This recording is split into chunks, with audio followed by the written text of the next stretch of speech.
It's 16 hours. Hi, Nabila.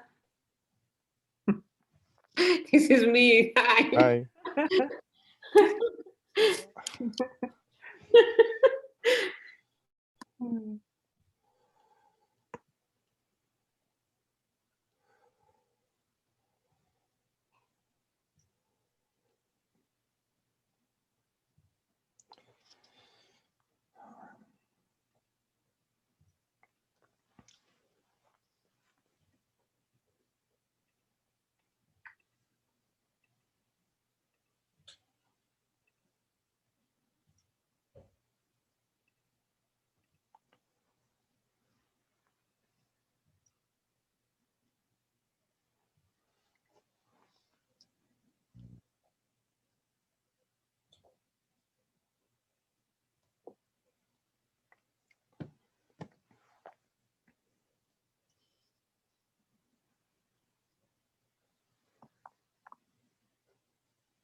Got you.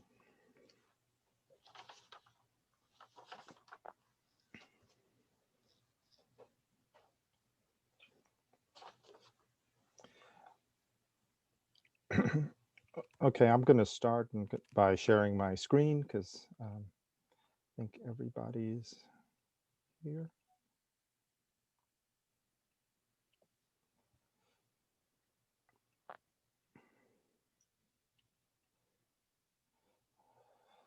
Okay, good afternoon, everyone. I'm Dr. Robert Whittington from the Department of Anesthesiology, and I would like to extend a very warm welcome to you all for joining us this afternoon with our joint chosen Department of Anesthesiology and Division of Substance Use Disorders seminar.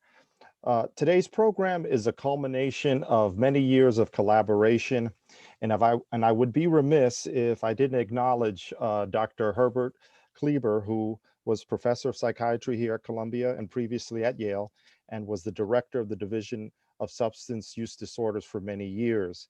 And he pretty much spearheaded this collaboration in 2000. Just to give you a quick overview of the history, but he actually reached out to our department to assist him with his study that focused on anesthesia rapid opioid detoxification. And that was a landmark study which actually had a huge impact and helped to really minimize the use of that dangerous procedure. And then we've been over the years working with Dr. Comer, looking at abuse liability of prescription opioids, with Dr. Moron Concepcion when he was in our department, looking at the effect of how inflammatory pain promotes opioid self-administration. And we continue this collaboration through the present day, looking at other opioid-related studies. And I wanted to just acknowledge those people who laid the groundwork for this seminar. We have people from the Department of Psychiatry, from Anesthesiology, and also the leadership of those divisions who have been of an estimable value putting all of this together. Now, the long-term goals here are really to build bridges. So we hope to facilitate collaborative research between the Division of Substance Use Disorders and Anesthesiology. The main focus is pain medicine, but we have other divisions in which this type of research is relevant: pediatric division, obstetrics, and ICU medicine. And we also hope to facilitate collaborative research across Columbia in general to hopefully knock down silos and ultimately to promote and propagate innovative research in these related fields. This is the list of speakers that we have today, and we have a variety of different talks. Some will be purely informational, some will present preliminary data, some may present a little more finalized data, and some may just propose ideas, but it's something to whet your appetite, to hopefully build bridges and move this collaboration forward. Just some final ground rules. Please keep yourself muted during the presentation. We will try to keep all the speakers on time. We may go a little bit over. If time allows, we have time for maybe 1 or 2 questions, and all I ask you to do is to enter the question in the chat section, and then I will ask the question to the speaker on your behalf, if that's okay. And without further ado, I'm going to hand over the microphone or the Zoom focus to Sandy Como, who's going to talk a little bit about Chosen. Okay, so thank you, Rob, for that introduction. I just wanted to explain what Chosen is. So it is an acronym that stands for Center for Healing Opioid and Other Substance Use Disorders. And it is a collaboration between the Columbia University School of Social Work and the Division on Substance Use Disorders in the Department of Psychiatry. So this effort is a university-wide effort that is led by doctors Nabila El-Bassel and Francis Levin.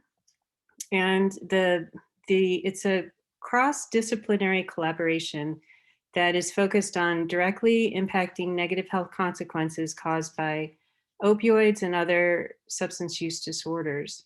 So the founding principle of Chosen is that it is to combat the opioid epidemic, and that in order to do this, research needs to integrate across disciplines. And so that's why, you know, this collaboration that we're engaging in today is very much in line with that effort.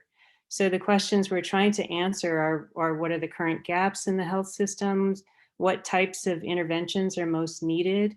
And how can new interventions be shaped to maximize the likelihood that they can be widely adopted into community-based practice? So, you know, Rob and I have worked on this effort today for the last few months, and we're really hoping that by sharing our research, you know, programs and just, you know, raising awareness in both groups that we can kind of continue to move forward in this way. So I will turn it back over to Rob if you want to introduce the first speaker. Yes, thank you very much, Sandy. The first speaker today is Dr. Lena Matthew from the Department of Anesthesiology and the Division of Pain Medicine, and she's going to talk about the Pain Center at Columbia and the scope of practice.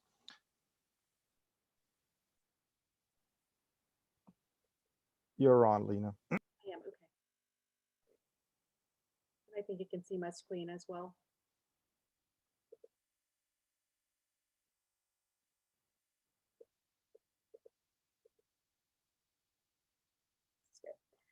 Thank you so much, Rob. Good evening, everyone. Thank you for the invite to be a panelist. I think this is such a timely and essential collaborative discussion. I really like how you describe this as a step towards building bridges. Now, my role here is not to present the research. It's just really to provide the overview of what we do as the pain medicine team and the scope of our practice, and just relying on some of the what, when, where, how, who answers that surround chronic pain therapy at CUIFC. So I was at a recent community event, recent being 2019, and we had the opportunity to do a poll with the audience about their pain and the words that came up associated with their pain. And as you can see, the word cloud is just this jumbled interplay of physical and psychological factors that are associated in the construct of chronic pain. Now, a concept of pain itself has really changed dramatically in the last 3 decades.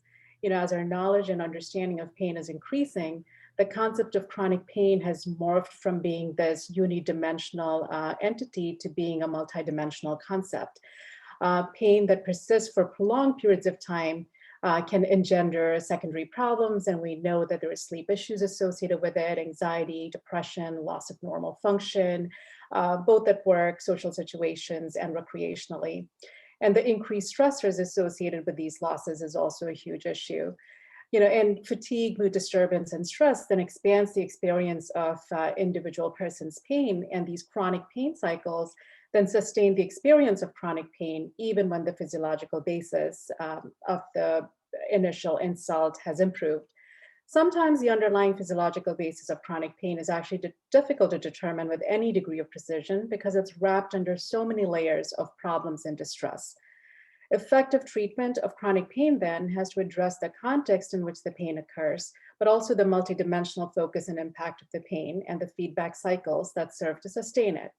So our patients are definitely looking for help in all of these areas to overcome not just that physical and psychological ramification of chronic pain, but also the ramifications of suboptimal pharmacotherapy.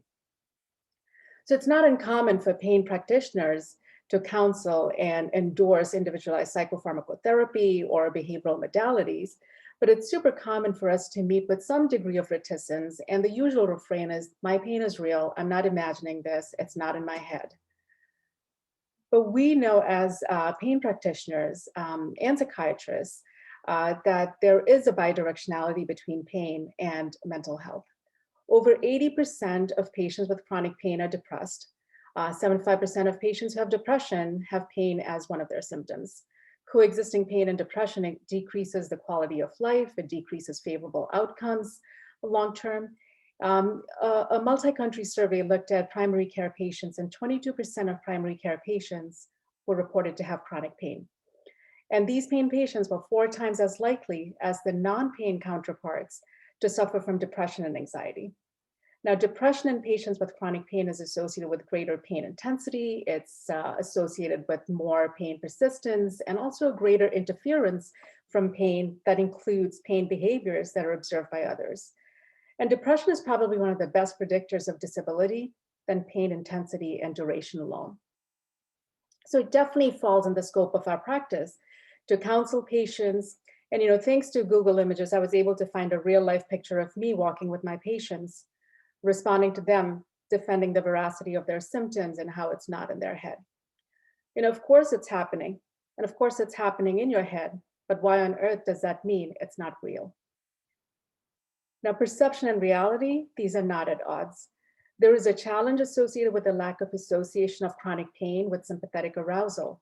And this is important to remember because when you look at the patient, it does not appear that they're in pain. And this is the most common thing that I hear from other practitioners who may have referred their patients to me, saying that she doesn't appear to be in pain. She seems comfortable. And this is because with the chronicity of pain, you lose that sympathetic arousal that you expect to see in patients who are suffering in pain. So observers have a hard time buying into their report. We understand that this complexity comes because pain is a pathologic perception. It's dependent on the integration of the pain matrix with this complex interpretation of sensory, interoceptive, affective, and cognitive components. In addition to the impact of other things like opioid therapies, physiological inputs from the endocrine, immune, and autonomic systems. And ultimately, this is a disease that can exist despite any obvious ongoing injury and in spite of apparent wound healing. And so that's a really important point. And this is a reason treatment of pain is not simple.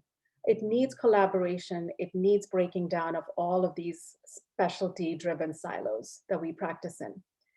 And so we're looking maybe for one pill, one intervention, and this one straight road to bringing down pain scores. But instead of this beautiful straight road, what we really have is a messy intersection. And that intersection is caused by pain, its comorbidities, the complications of treatments that we impose on patients, and the treatment isn't simple. So we have a huge problem, right? And so and that's just in the numbers of patients who have chronic pain. Over 1.5 billion people worldwide have chronic pain, and over 25 million of them complain of daily pain in the United States. 20 million people in the US are suffering from severe pain. 55% of patients undergoing treatments for cancer have chronic pain as one of their main symptoms. 66% of patients who have advanced metastatic cancer report pain as one of their main symptoms. Now, 83% of patients who report this high impact pain cannot work. And several of these patients, 30% of these patients who have high impact pain cannot do self-care. And the costs amount to over 600 billion. So this is just an underestimation of reality. Now, the treatment of pain is heavily, heavily relied on opioids. But first of all, let's just understand, like, what is it that we treat, right? So we treat all chronic pain at the pain center. This includes cancer pain and non-cancer pain. The cancer pain states are disease-related, they're treatment-related. Chronic pain just spans the whole gamut from somatic pain to neuropathic pain and everything in between.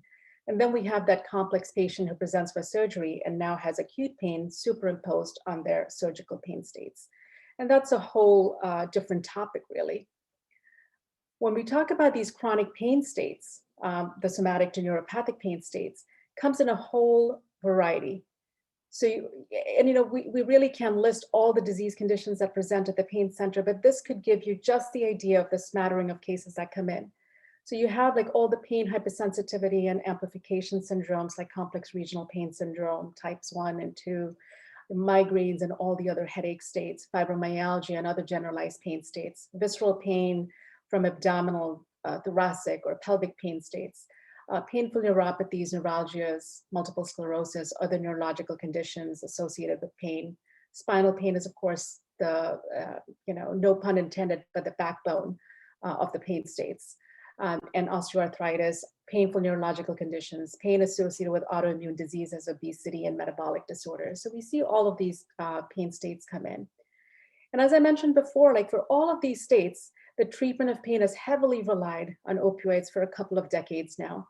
And that has created a bigger issue, and we're struggling to come out of this now. The opioid epidemic in America is profound. 20 to 30% of patients that are prescribed opioids for chronic pain have the propensity to misuse them. Between 8 to 12% of patients who develop an opioid use disorder, and then 5% of those who misuse opioids transition to heroin. And 80% of heroin users disclose that their first misuse was prescription opioids. But this is not a new epidemic. This is an ongoing epidemic that probably started with the HIV epidemic in the 1980s, which brought this untreated chronic pain to the forefront, followed by liberalization of opioids that started from that first correspondence in the New England Journal of Medicine that was taken out of context to some degree, which basically noted that addiction was a rare, rare issue in patients who are being treated for chronic pain using narcotics. But subsequent to that came the APS, or the American Pain Society, and JCAHO, that established that pain was the fifth vital sign, and hospitals were being evaluated by how they brought down pain scores. And that became an important metric.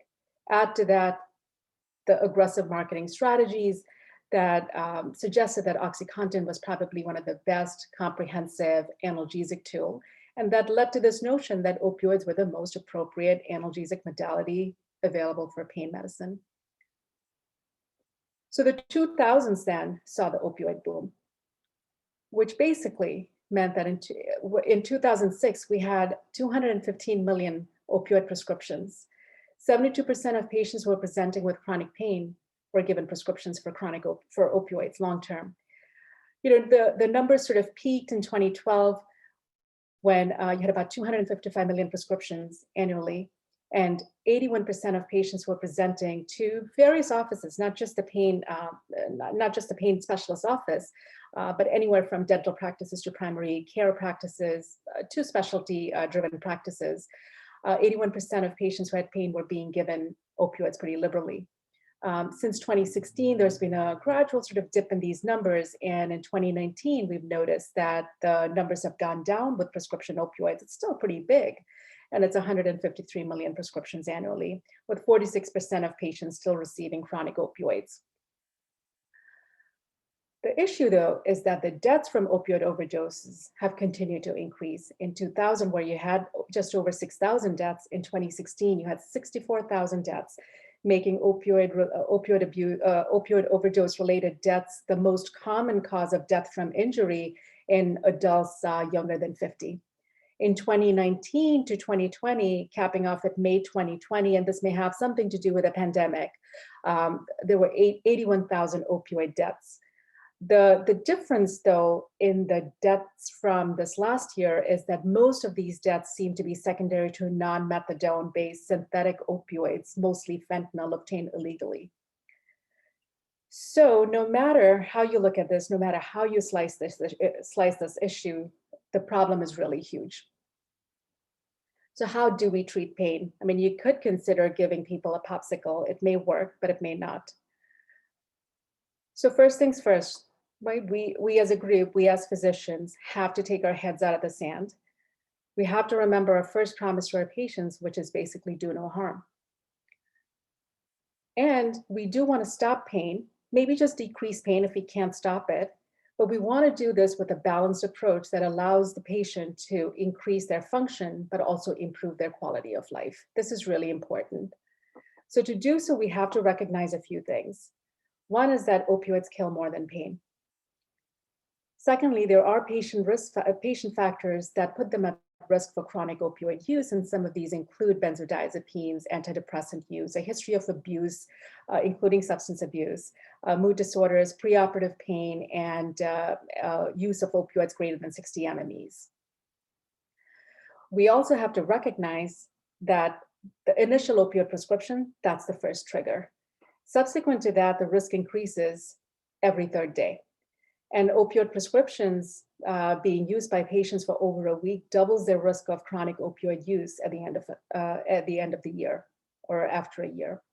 And the sharpest increase in chronic opioid use is seen in days 5 and days 31 and after the second prescription. So these are just things to keep in mind as we treat our patients. So the old paradigm said opioids are the mainstay of analgesia. But reality now says opioid analgesia actually does not improve long-term outcomes. So we're changing, and the new paradigm shifts the pendulum all the way to the other side and says opioids are best avoided, minimized, or spared. So how do we then treat patients? Right? So we try to use an integrated holistic approach, and I don't want this to sound cliched at all, but after a patient gets a referral, is seen by appointment at one of our locations, we review the diagnostic studies, do the appropriate specialty-based referrals, and then there is that foundational conservative care. But then we specialize in invasive interventions, and there are several interventions which could help patients. But just to touch upon those like conservative options, there are those non-opioid-based, opioid-minimizing, opioid-sparing pharmacotherapeutics, physical modalities that go from a basic TENS unit to cryotherapy to biomechanical education, restoring functional mobility, even things like aromatherapy have a role. We do engage our patients in weight wellness, disease management counseling, using nutritional strategies, even supplements and sleep hygiene training. There is room for CBT, biofeedback, meditation, imagery, hypnotherapy, both in individualized settings and group settings. And this is offered by the psychologists who are on staff with our faculty. Acupuncture is also offered at the Pain Medicine Center. As I said before, we do specialize in interventions, and there is a whole host of interventions, and this is probably just a tiny cross-section that just shows some of the procedures that we do on the regular. Our procedures are usually done with image guidance, either using fluoroscopy or ultrasound guidance, and that just allows for better accuracy in terms of where we are and what we're doing. Ranges from Botox to epidural injections, both blood patches and steroid injections, facet injections and needle branch blocks for spinal facet arthropathy, peripheral nerve blocks and sympathetic plexus blocks in cancer states, complex regional pain syndrome, and other chronic non-cancer states where pain may be sympathetically driven or neuralgic in nature. Also, peripheral joint, tendon, ligament injections. These are the common procedures that are done at the Pain Management Center. In addition to this, we also have some advanced interventions which need sedation, may be done in the operating rooms. And these include neurolytic procedures that are done with the peripheral nerves, or maybe even at the spinal or epidural level for cancer pain, and also refractory non-cancer pain in appropriately selected patients. Radiofrequency ablations are quite commonly done though it's considered an advanced procedure. We also do implant therapies using stimulation with spinal cord stimulation, dorsal root ganglion stimulation, and peripheral nerve stimulation. Patients with pathologic compression fractures may be treated with vertebral augmentation treatments like compression fracture, vertebroplasties and kyphoplasties. And we puts intrathecal pumps for intrathecal pump therapy in patients who have, again, refractory, chronic, non-cancer pain, but mostly in our cancer pain population, to not only improve their quality of life, but to also hopefully extend the quantity of life.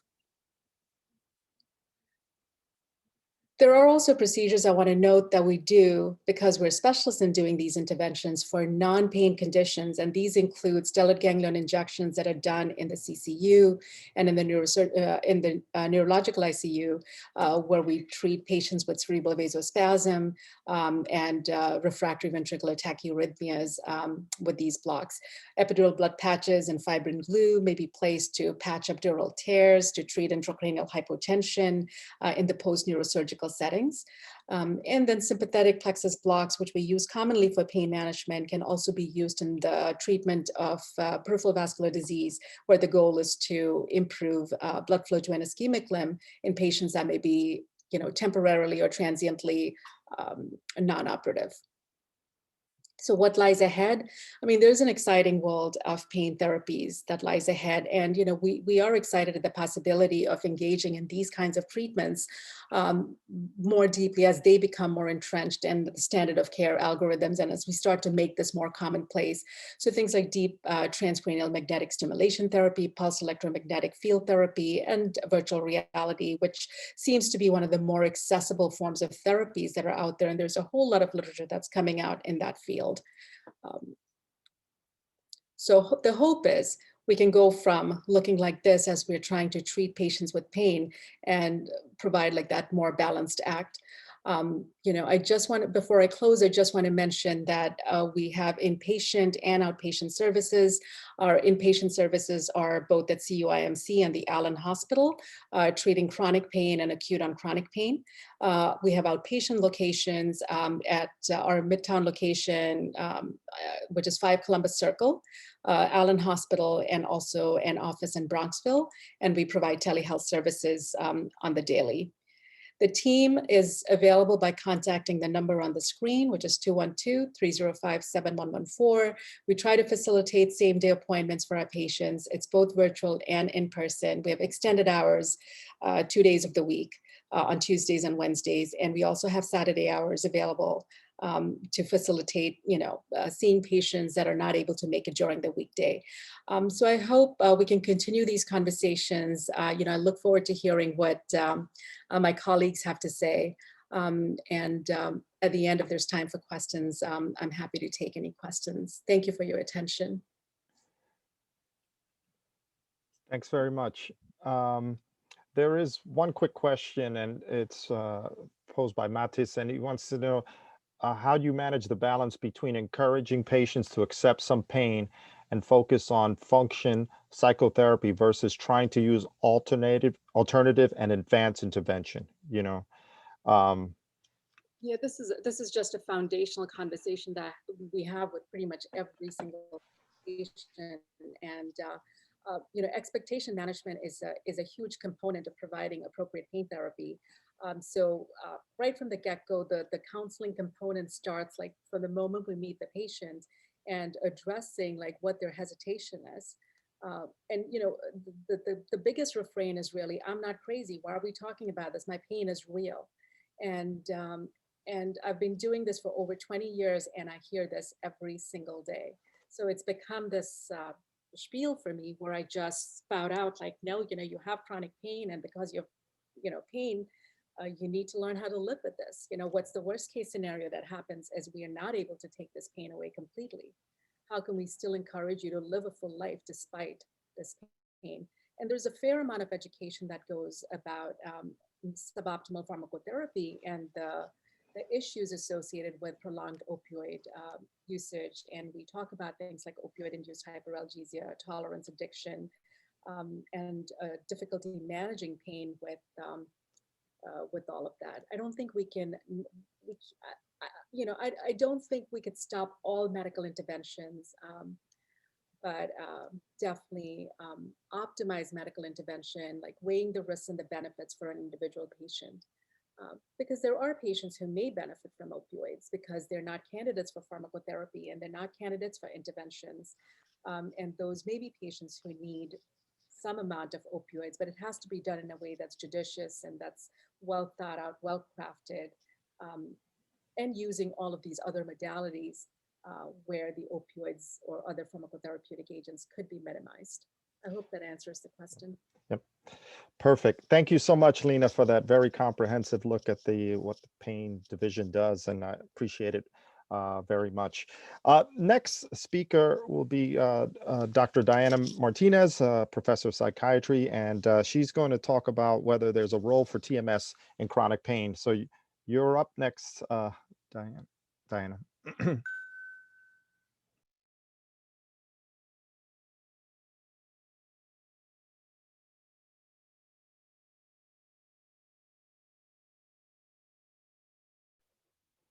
We're muted.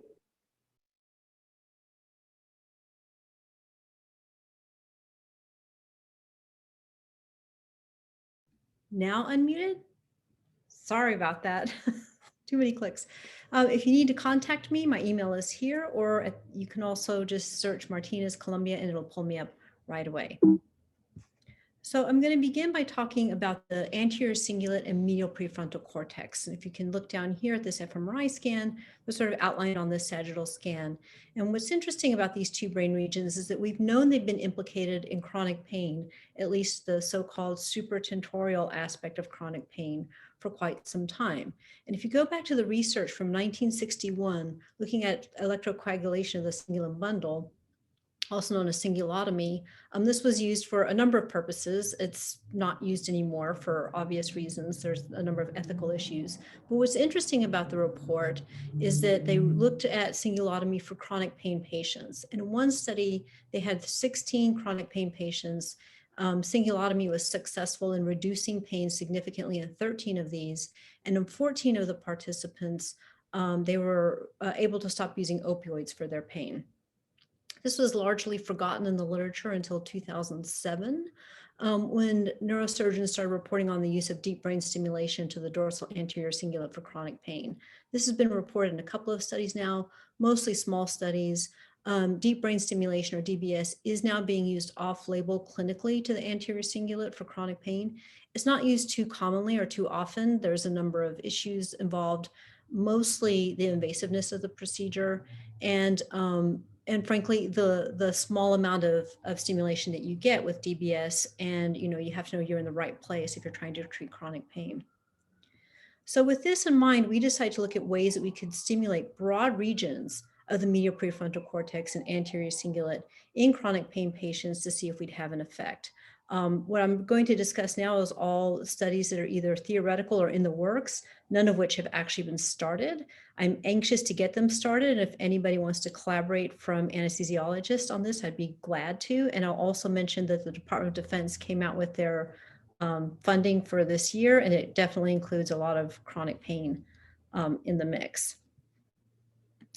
So I'm briefly looking at brain stimulation. We have ECT, where you guys might remember from medical school or other places where ECT stimulates the whole brain and electrical stimulus is given. There's a seizure. It requires general anesthesia. And the main side effect is memory, cognitive problems, mostly memory problems. It is reversible, but it is a deterrent to the use. Then we have transcranial magnetic stimulation, where there is no seizure. It really doesn't have cognitive side effects on memory. However, it has more limited brain regions that can be reached. And then DBS, as I mentioned, it is more invasive, and it does stimulate a sort of very circumscribed section of brain parenchyma. I'm going to start with ECT, because one of the studies that we're trying to do is looking at brain stimulation, widespread brain stimulation, similar to ECT for chronic pain. So the primary indication for ECT is major depression, which fits in very nicely with a lot of chronic pain patients, correct? Other indications include actually bipolar disorder, schizophrenia, schizoaffective disorder, catatonia, and even neuroleptic malignant syndrome. Interestingly, there was a study that came out a few years ago looking at schizophrenic patients who were resistant to clozapine, and they were augmented with ECT, and ECT was shown to be helpful in this patient population of particularly refractory patients. Now, the procedures of ECT include, as I said, general anesthesia. The person is unconscious. They're given a stimulation to the brain to induce a seizure. The dose is generally based on age, although it's titrated up. ECT is usually given 3 times a week for 2 to 3 weeks, sometimes 4. Sometimes there is maintenance ACT that is needed. And the main issue with ECT is a memory impairment. It's mostly retrograde. It resolves with time. It takes about 2 weeks to resolve. So we're talking about, the memory problems persist not only through the whole time that you're getting ECT, which is the 3 to 4 weeks, but an additional 2 weeks. So that's a good solid, 6 to 8 weeks of pretty significant cognitive impairment, which is a significant deterrent to ECT for many patients. So we're looking into TEST, which is transcranial electrostimulation therapy. Essentially, TEST is ECT without the seizure. And we were all taught for a long time that for ECT to be effective, you had to have a seizure. But it's not so clear that that's necessarily the case. And the question that we've been asking is, do you need a seizure for improvement, or is brain stimulation enough to improve some of these conditions? This is a study that was done by our colleague, Bill Reganold, who's now at NIMH, who did ECT without a seizure. So this is subthreshold ECT, 1/8 the normal ECT dose in patients with refractory depression. And he showed that they did indeed improve from their depression. This was pilot only, there was no control group, but they had a significant reduction in their Hamilton rating scores of depression. Very importantly, they had no change in their MMSE, their mental status. So this shows that, as you guys know, giving general anesthesia and waking people up from it will have mild cognitive effects that resolve pretty quickly. But by not causing a seizure, by giving brain stimulation without a seizure, you avoid the prolonged, many week-long memory cognitive effects that happen with ECT. So we would like to do this study in patients with chronic pain. We are working on a protocol. It would be open label feasibility, 8 to 10 sessions of seizure-free ECT, also known as TEST. Participants would have to have refractory chronic pain. We would want people who aren't candidates for seizure or other for surgery or other interventions for their pain. So we're talking about people for whom there's no known peripheral pathology. One of the advantages of ECT or TEST is that we could take practically almost any psychiatric comorbidity, and that would probably be the people that would improve the best. ECT is actually available for most medical patients. There are a few medical comorbidities that aren't allowed with ECT as opposed to some of our other treatments. And we'll be looking at pain, depression, anxiety, memory, and cognition in this study. The next study that we're interested in looking at is TMS. So there are 2 types of TMS. There's a figure-8 coil and there's the H-coil. The figure-8 coil tends to stimulate more circumscribed, limited parts of the brain. The H-coil reaches deeper parts of the brain area. And I'm going to run this video in the background, but we're not going to be able to watch all of it. Essentially, we get a motor threshold in order to figure out where to set our stimulus for different participants. So this is, you guys might recommend one of our fellow neurosurgeons. This is my RA. He's getting the motor threshold by putting the coil over the motor cortex on the brain, and he'll stimulate it. And if you look carefully at the thumb, you can see the thumb move. Once we get the motor threshold, we know how much to deliver to the brain for our various treatments.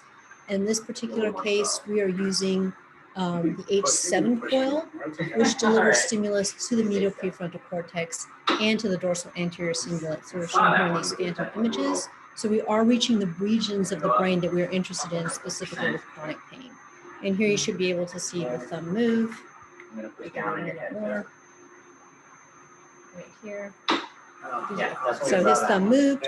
Once we have thumb movement, we know how much stimulus to deliver to this particular person and where in the brain to go. So in this study, we would like to do a study with the H7 coil. Again, this is a coil that targets the medial prefrontal cortex anterior cingulate. The H7 coil does reach these brain regions. We've been trying to get this study off the ground for a while now, and I'll have to say it's been a bit tough.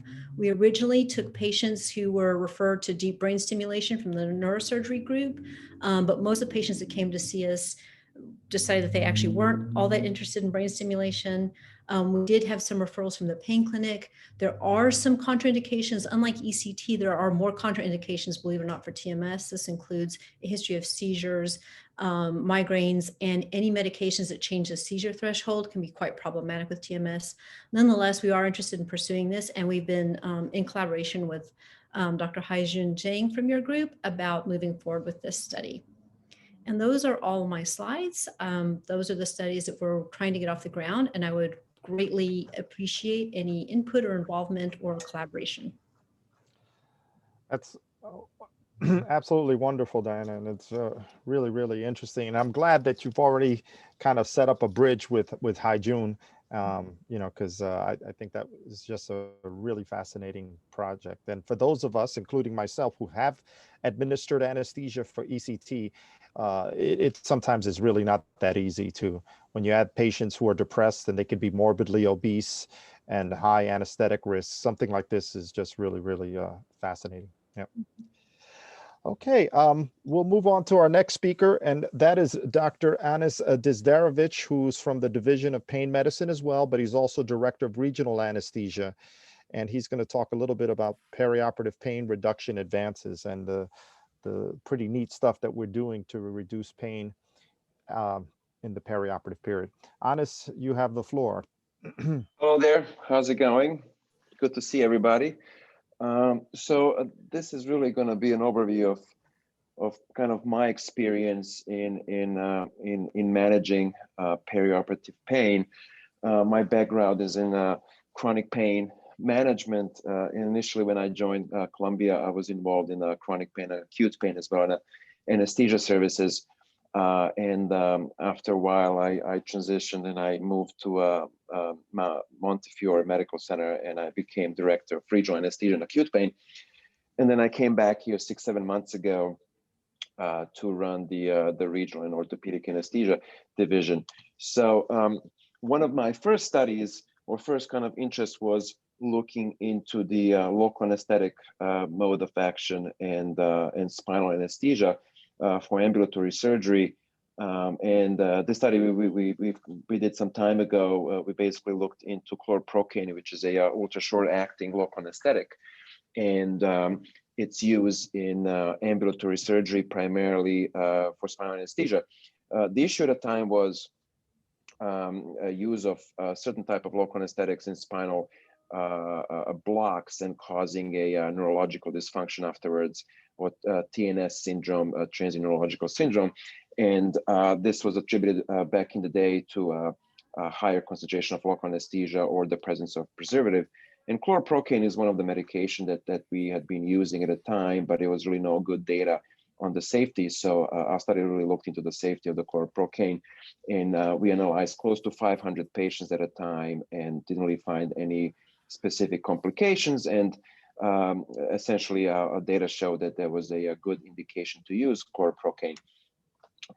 Interestingly enough, this kind of became a little more pertinent to nowadays, as we have been moving and switching to ambulatory joint replacement surgery, especially now in the times of COVID, and a shift to minimize the inpatient admission.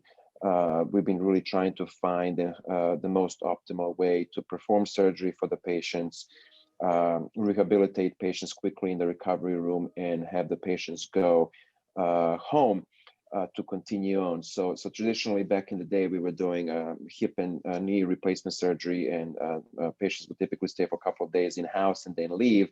Now we do, it also has to do with the patient selection, where we do these surgeries essentially 70%, almost 70% as ambulatory or outpatient surgery.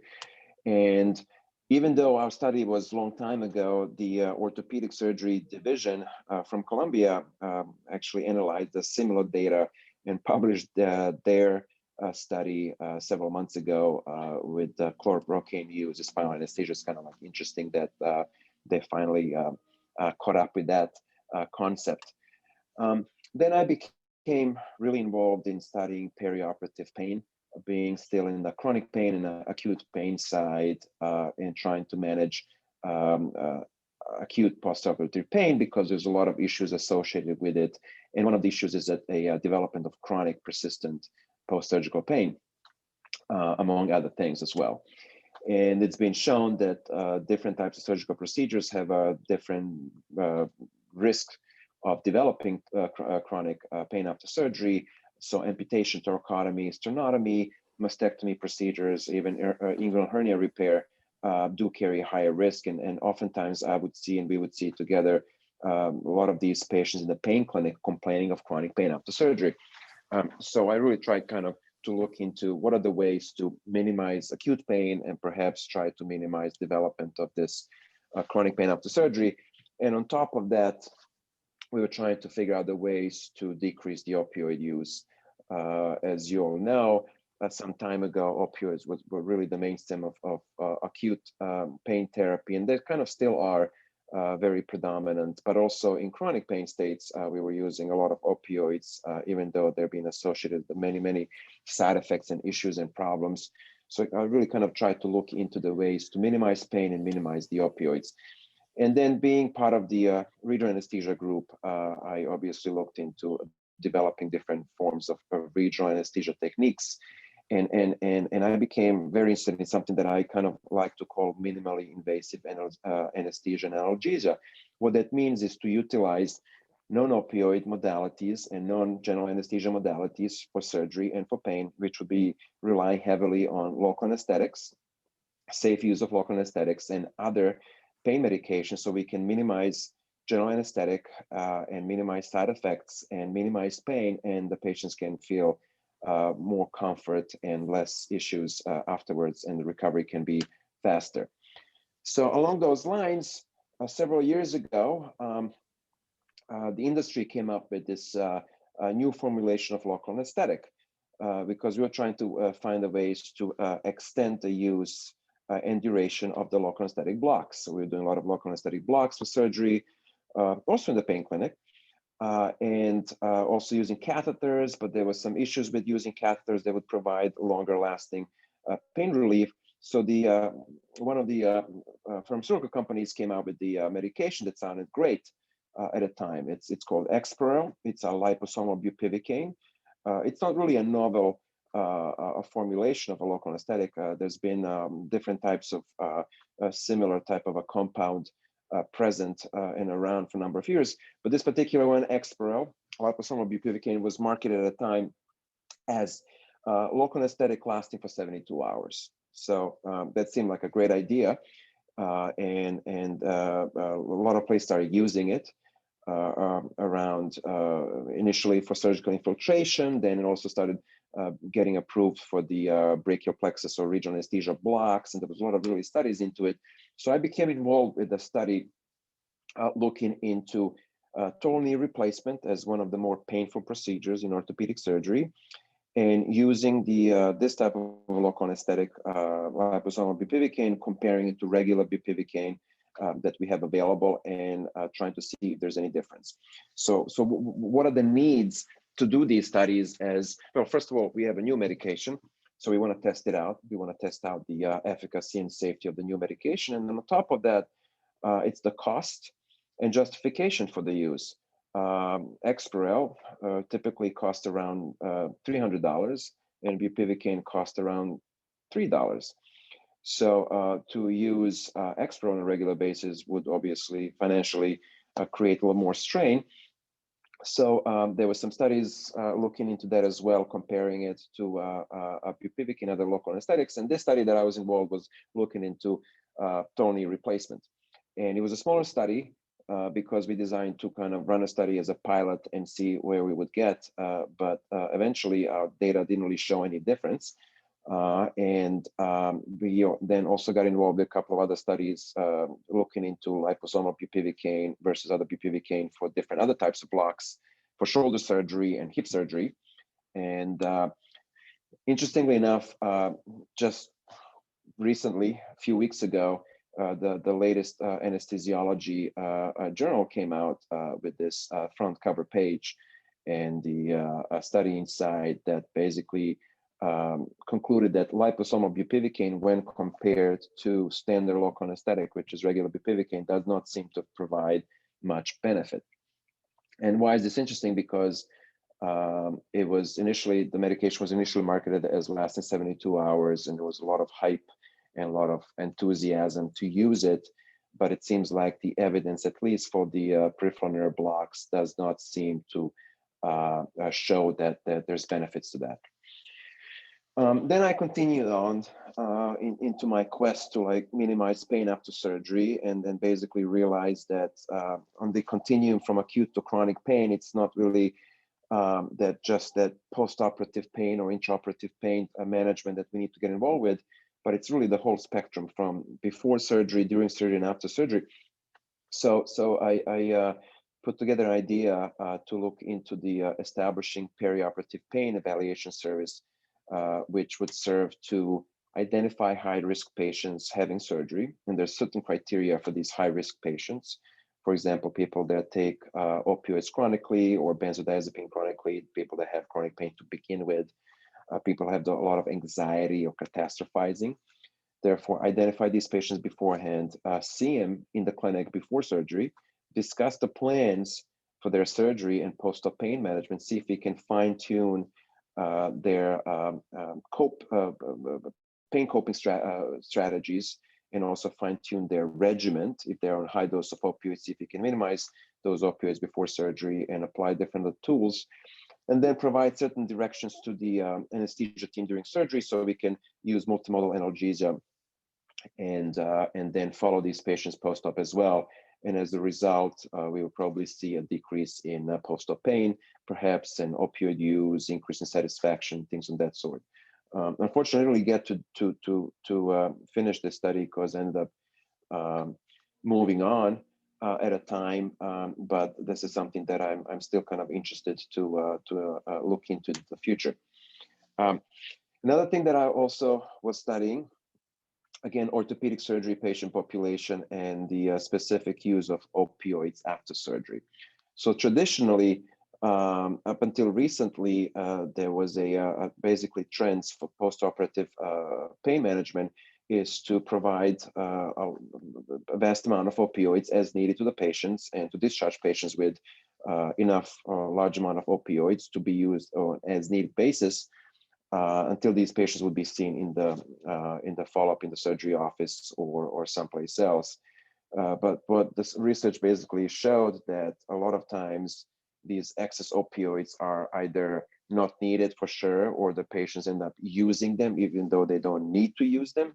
Or there was also an issue of opioids just sitting around in people's homes, and somebody else abusing these opioids after a while because people just didn't know what to do with these pain pills. So there was a lot of shift trying to figure out what would be the standard of optimized opioid management for different types of surgery, and then can we actively do something to minimize the amount of opioid they need and use, and then also minimize the opioid that we prescribe and give them when they leave the hospital.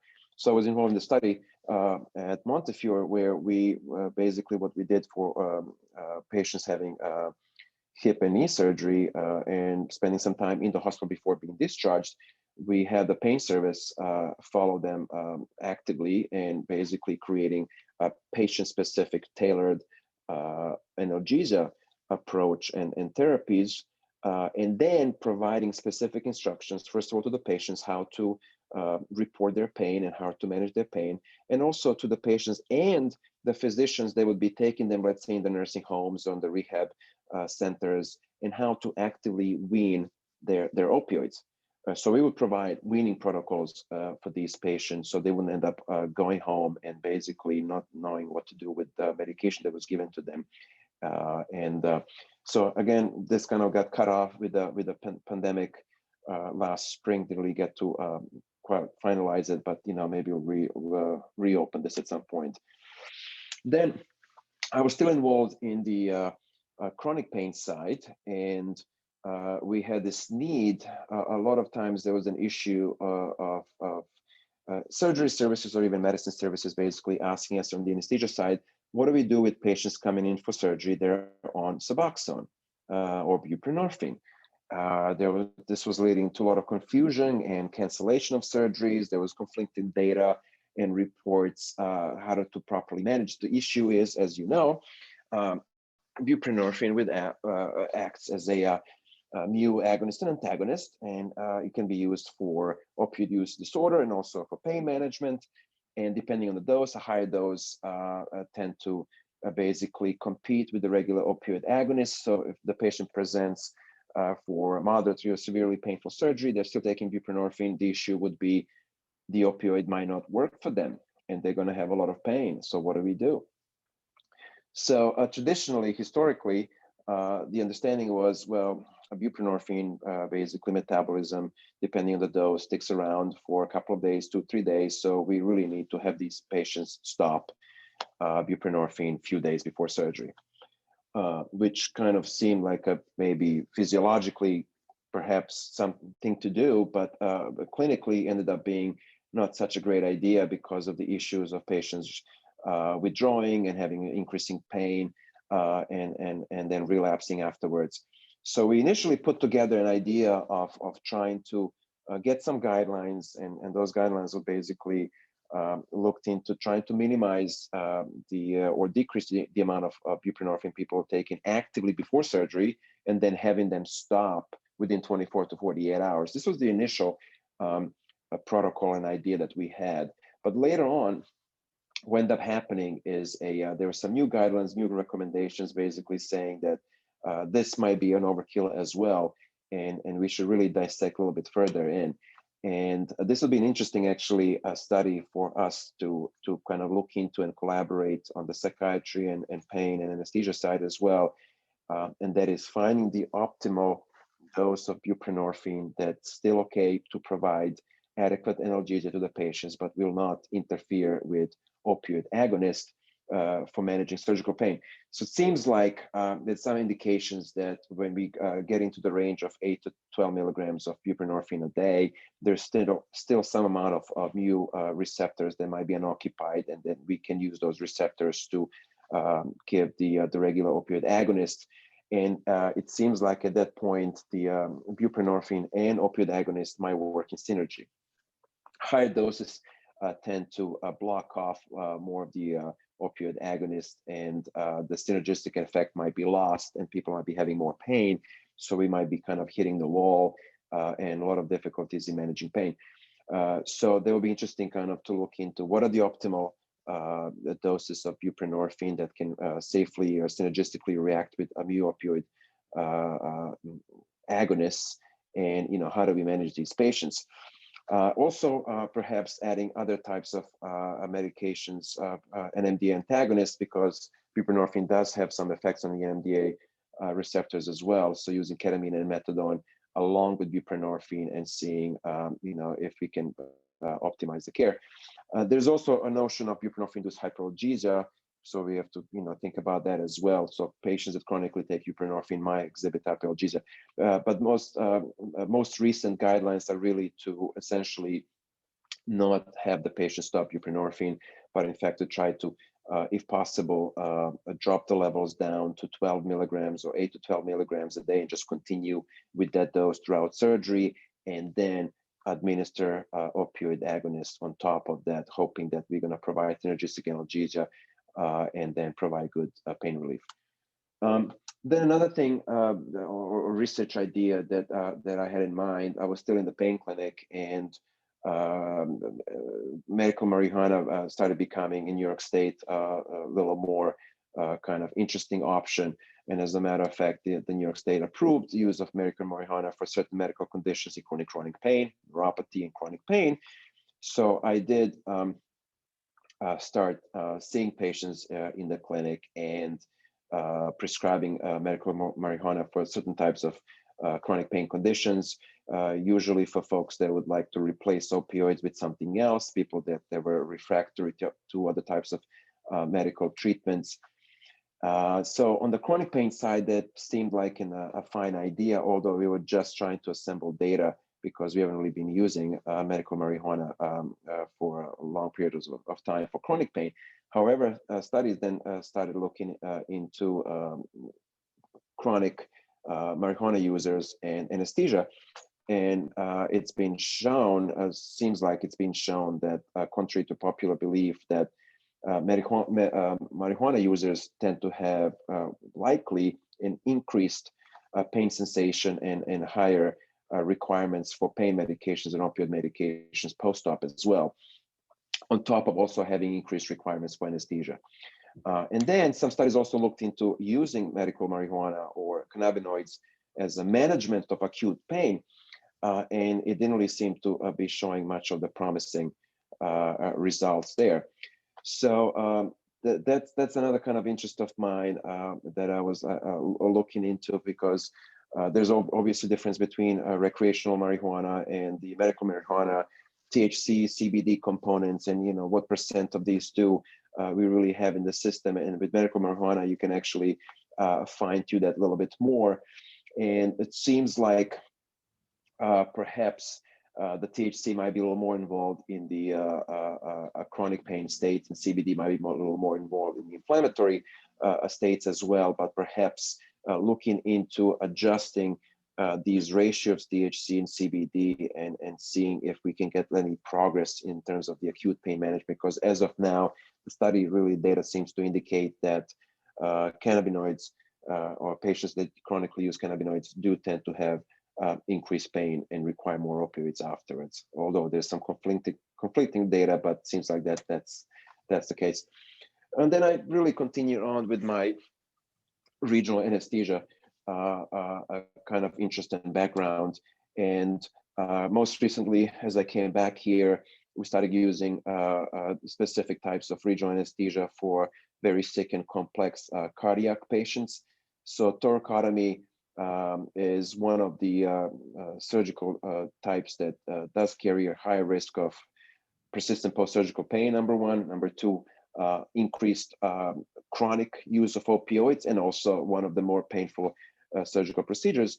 So at Columbia, we have been doing a minimally invasive LVAD, which is a left ventricular assist device complex, a type of a device that helps a patient that have a failing hearts either temporarily before transplants, or even like a longer term, establish more stable cardiovascular status. So we've been doing a rectospinal catheters, which are lower risk type of regional anesthesia technique catheters, and using them for pain relief. So typically these patients have several hours long surgery, spend at least a day or so in the ICU intubated, and then they get extubated with still having chest tubes in place and having a lot of pain because they had just had bilateral thoracotomy procedures. So as of now, we're looking into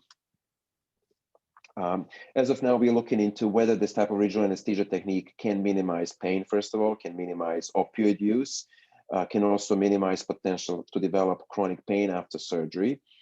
And one of the things that we noticed recently is that we still tend to use a lot of opioids, primarily fentanyl, in the ICU for these patients. And it's really hard to sometimes objectively assess how much pain these patients are having, especially when they're intubated. So we're going to be looking into trying to minimize the opioid use in the ICU as well for these type of patients, and see if we can improve outcomes and short-term and long-term as well. So those are some of my interests, some of the areas that I've been looking into and researching, and I'm more than happy to talk and work on ideas for the future. Thank you very much, Anis. That was quite comprehensive and a very unique approach to managing, especially perioperative and chronic pain. And I thank you very much for that comprehensive approach. Thank you. To keep things moving along, the next speaker is Carolyn Root from the Department of New York State Psychiatric Institute, and she's going to talk a little bit about the changing landscape of cannabinoids, and looking forward to that talk very much. Anyway, Carolyn, you have the floor. Thanks so much.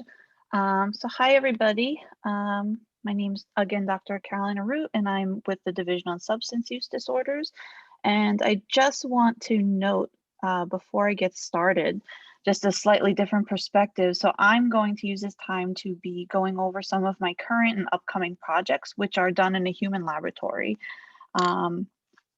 So back in 2017, the National Academy of Sciences published a comprehensive review of the literature, which looked at both the health effects of cannabis and potential therapeutic uses. And they found conclusive and substantial evidence that cannabinoids are effective for three things in particular: chemotherapy-induced nausea and vomiting, patient-reported but not objectively reported MS spasticity, and notably chronic pain. So just to jump right into my line of research, I focus currently on what happens when we combine cannabis and opioids from an analgesic and abuse liability perspective. So some of my current work is based off of a report published by Dr. Ziva Cooper, who used to be with our division back a few years ago and has since moved to UCLA. She published a study where she found that low doses of cannabis and opioids, when combined, can synergistically produce analgesia. So essentially what happens is where the two of those, so cannabis and oxycodone in isolation do not produce analgesia, but when you combine the two, we see this synergistic analgesia. So ideally, we can use sub-threshold therapeutic doses of both so that we can produce some analgesia with little abuse liability. So what would be the next logical step? So in those studies, she just looked at THC. So the next logical step would be to examine varying ratios of THC CBD combinations along with that same subtherapeutic dose of oxycodone and see what happens to both analgesia, again in a human laboratory experimental pain design, as well as abuse liability. So this is currently funded by a NIDA multi-PI R21 with both myself and Dr. Ziva Cooper. And this particular study looks at 4 cannabis conditions across 2 opioid conditions. The 4 cannabis conditions, the first is a high THC condition with about 12% THC. The second condition is a high CBD condition, so about 10% CBD. The third is an equal parts THC CBD with about 9% THC and 9% CBD. And then we also have an inactive placebo with 0% of either. And then the 2 opioid conditions would be a subtherapeutic dose or 2.5 milligrams of oxycodone or placebo. And again, these conditions are all crossed with one another. So we have 8 total conditions. So our abuse-related hypotheses are that the high THC conditions will produce greater reinforcing and positive subjective effects than the high CBD and the placebo cannabis conditions. Oxycodone alone will not produce positive or reinforcing subjective effects, again, because it's a subtherapeutic dose. High THC cannabis might enhance oxy's abuse liability, though we do suspect we might see. And high CBD cannabis will not have any positive subjective effects, nor will it alter the subjective effects of THC in the equal parts THC CBD condition. However, that high CBD cannabis may decrease THC-induced increases in oxycodone abuse liability in that equal THC CBD condition. So our current pain-related hypotheses, so we think what we'll see is that high THC conditions will demonstrate analgesia when they're administered alone relative to the inactive cannabis condition. And when these conditions that have high THC are combined with oxycodone, we'll see super additive analgesia. Oxycodone will not produce analgesia when administered alone, and neither will the high CBD cannabis. So the outcomes that we're currently looking at, so self-administration, we're looking at as a model of abuse liability. So what happens is the patients have the option to purchase another capsule that's theoretically either oxycodone or placebo, and or anywhere from 0 to 4 more cannabis inhalations at a financial cost. So the thought is that if they choose to purchase another capsule or more of the cannabis, that might be a signal for abuse liability. We also included capsule and cannabis rating forms, which have the participants rate the strength of the drug that they took, their subjective strength, the good or bad effects, drug liking, and the willingness to take again. We also utilize an experimental pain outcome that has been used to validate other analgesics like opioids, so the cold pressor test, We also use a visual analog scale of pain, the McGill, and the pain intensity and bothersomeness scale. So these give us latencies of pain threshold and tolerance, pain intensity, and it also helps us put to paper the qualitative descriptors of the pain that the patients are experiencing. And we also include measures of mood and physical symptoms on a visual analog scale. So the take-home messages here, this study will evaluate vaporized THC-CBD ratios, which are representative of widely dispensed medical cannabis products, both alone and in combination with oral oxycodone, again on measures of abuse liability and an objective measure of experimental pain. So there is promising evidence for the treatment of pain using cannabinoids, but we need more controlled human laboratory studies to better understand the basics. So some of the big questions that I'm interested in, we have these models of experimental pain, but there is a difference between this experimental pain and clinical types of pain. So I think it's important that we start to also look at these things in clinical populations as well and add as many pain outcomes as we can. Another thing that we are going to be exploring in future studies is quantitative sensory testing, which really gives a nice picture of sensory measures in patients with pain, but we can also use it to model these syndromes in healthy controls. And then analgesic tolerance and withdrawal-induced hyperalgesia.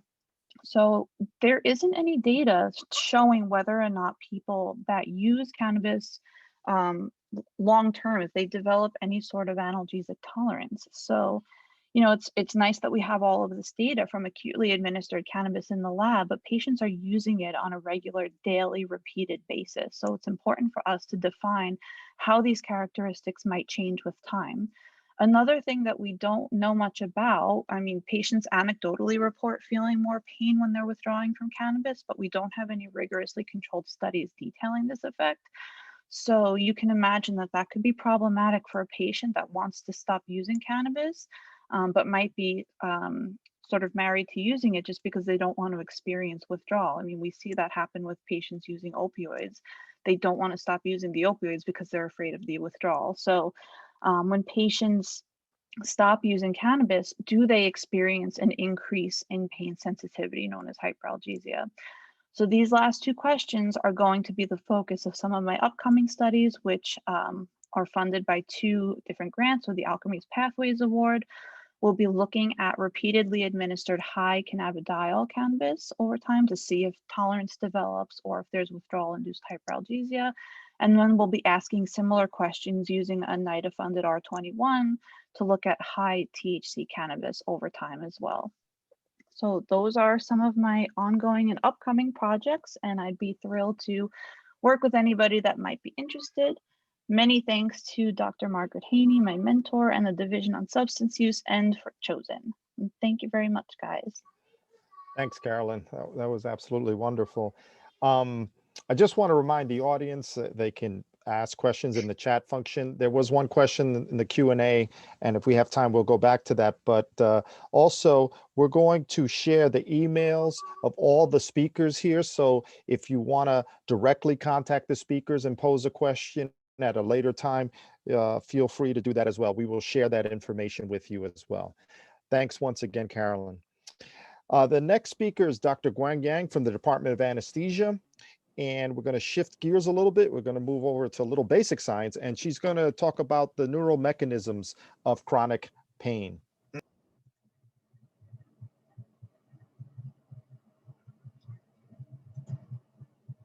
Can you see my slide? Yes, yes. All right, okay, thank you. So hi, everyone. I want to start by thanking the organizers. It's really great to have this opportunity to present our basic science research about the neuromechanism of chronic pain.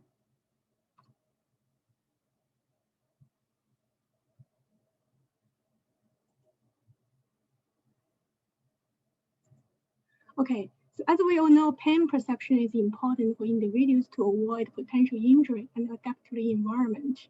However, after nerve damage or inflammatory insults, the maladaptive changes occur along the pain transmission pathway from peripheral nociceptors, spinal cord, to supraspinal and cortical areas, including the anterior cingulate cortex and also the primary somatosensory cortex, causing aberrant neuronal responses to the sensory stimuli, leading to this chronic pain state.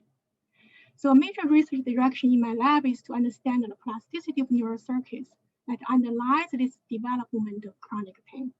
And specifically, we are investigating how diverse neuronal cell types interact within the somatosensory pathway to mediate physiological and pathological pain conditions, and how these neuronal changes are modulated by immune cells and glial cells, and whether this pain-associated neuroplasticity is brain state dependent.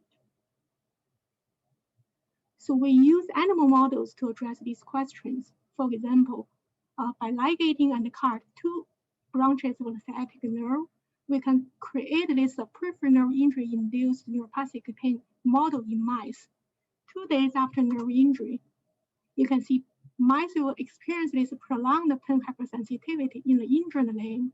And our goal is to understand what changes happen in the animal's peripheral and central nervous system that contribute to this pain chronicity.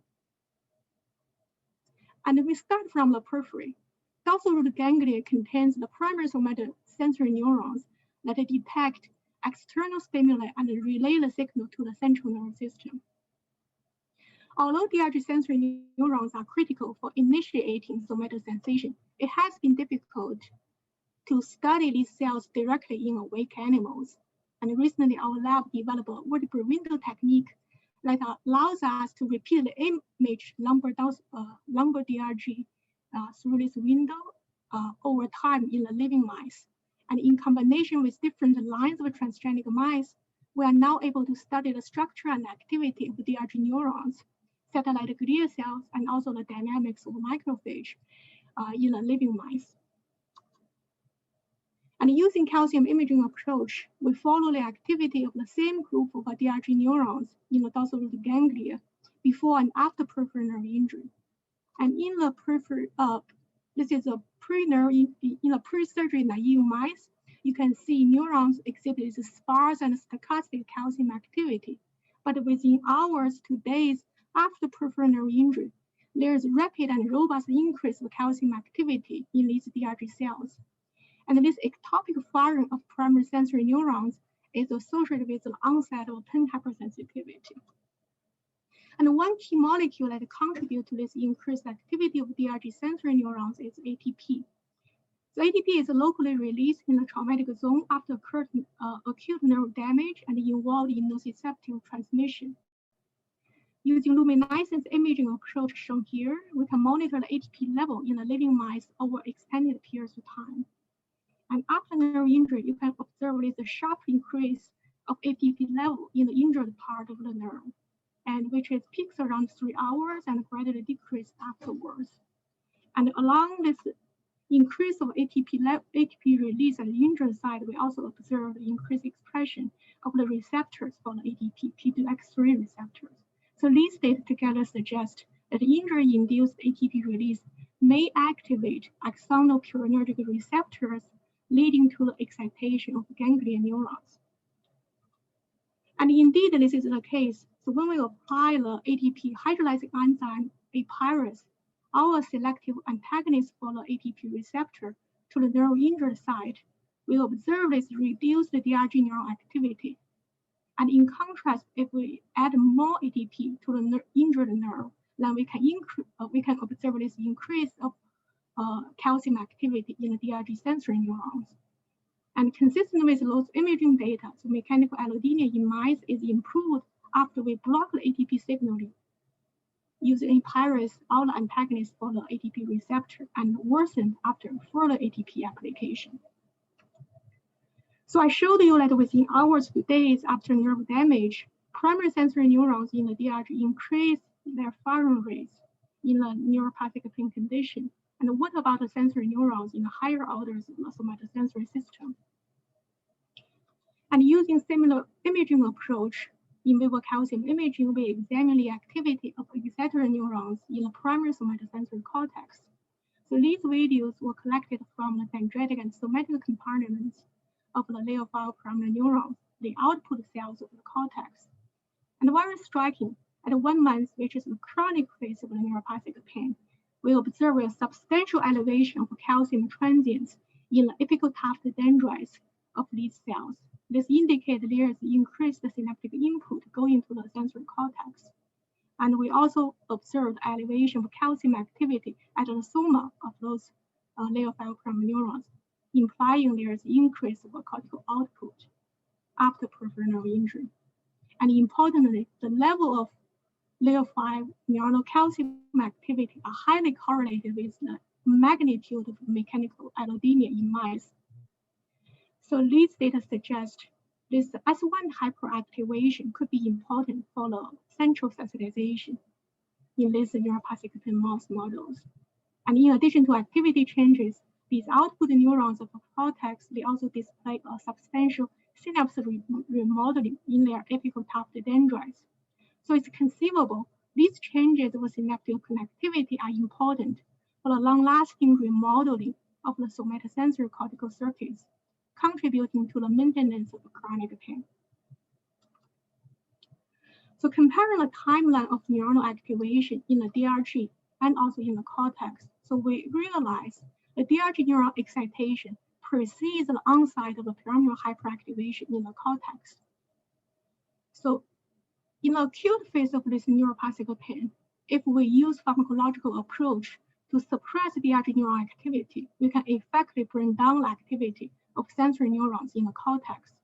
However, in the chronic phase of neuropathic pain, the same pharmacological treatment to reduce DRG neural activity has less effect on neuronal activity in the sensory cortex. So these results suggest in the chronic phase of the pain, so this increased peripheral input is not the only reason that account for cortical activation. So there are other contributing factors, and we found one of them is the disinhibition of the local inhibitor circuitry in the sensory cortex. And within the primary somatosensory cortex, there is a large diversity of cortical interneurons. Different types of interneurons target specific domains of the principal neurons or other interneurons, providing a precise spatial and temporal control of the excitatory and also the inhibitory output of the cortex. In the chronic phase of the neuropathic pain, besides this increased synaptic input to the apical dendrites of these excitatory neurons, we also observed there is a decreased inhibition in these local inhibitor circuits. As shown here, both somatostatin and also parvalbumin expressing interneurons, their activity is decreased in the chronic pain phase. And VIP neurons, those are the disinhibitor cells. So these cells' activity is increased after peripheral nerve injury. So all these changes in these local inhibitor circuits further contribute to this excitation of the pyramidal neurons in the sensory cortex, forming this vicious cycle to ramp up the excitability of the sensory cortex. And using genetic approach to target a subtype of inhibitor interneurons in the local circuits, we can break this vicious cycle. For example, using the chemogenetic approach, the DREAD method, to selectively activate somatostatin expressing interneurons in the cortex, we can effectively dampen the activity of pyramidal neurons in the cortex and also attenuate pain hypersensitivity in mice. So these data demonstrate activation of inhibitor interneurons in the brain can alleviate pain. So far I told you neuronal mechanism of chronic pain, and increasing evidence suggests non-neuronal cells, such as immune cells and also glial cells, they are also involved in the pathogenesis of chronic pain. For example, microglia signaling in the spinal cord has been linked to neuropathic pain hypersensitivity in the male mice. And in our recent study, we showed that by conditioning the knockout BDNF from the cortical microglia selectively, we can prevent nerve injury-induced synaptic remodeling and also increase neuronal activity in the cortical pyramidal neurons. And in these conditions, the animal's pain behavior is also attenuated. So these findings reveal a critical role of cerebral microglia BDNF used in somatosensory cortical plasticity and also pain hypersensitivity.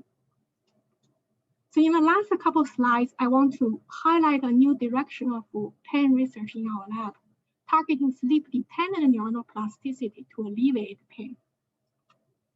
So a couple of years ago, Hangzhou with a postdoc in my lab, made a very interesting observation when he recorded neuronal activity in the sensory cortex of sleeping mice with neuropathic pain.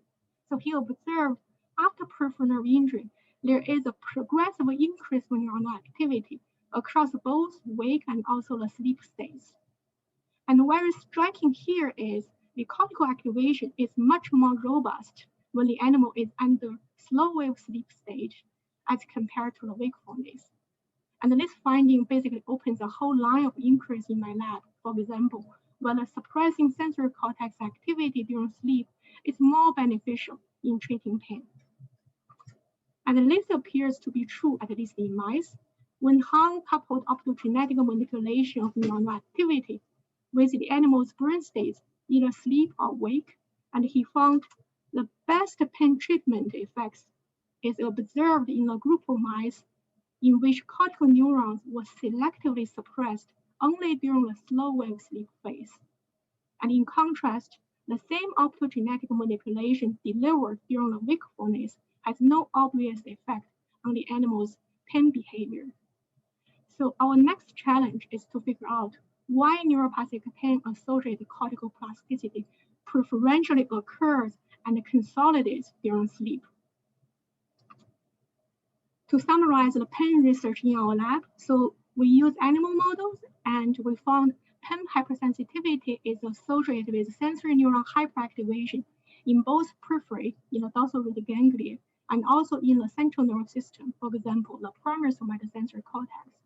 So many factors contribute to central sensitization, including increased peripheral input, and also the impairment of the local inhibitor circuits, and also the local microglia cells also involved in this nerve injury-induced maladaptive plasticity in the cortex. And currently, we are investigating whether sleep-dependent neuronal plasticity is involved in the pathogenesis of chronic pain. So these are the current lab members and also our alumni, and I highlighted the names of the people who contribute to the data I presented today. And we are currently collaborating other faculties in the department, hygiene, working on the translational aspect of the pain research.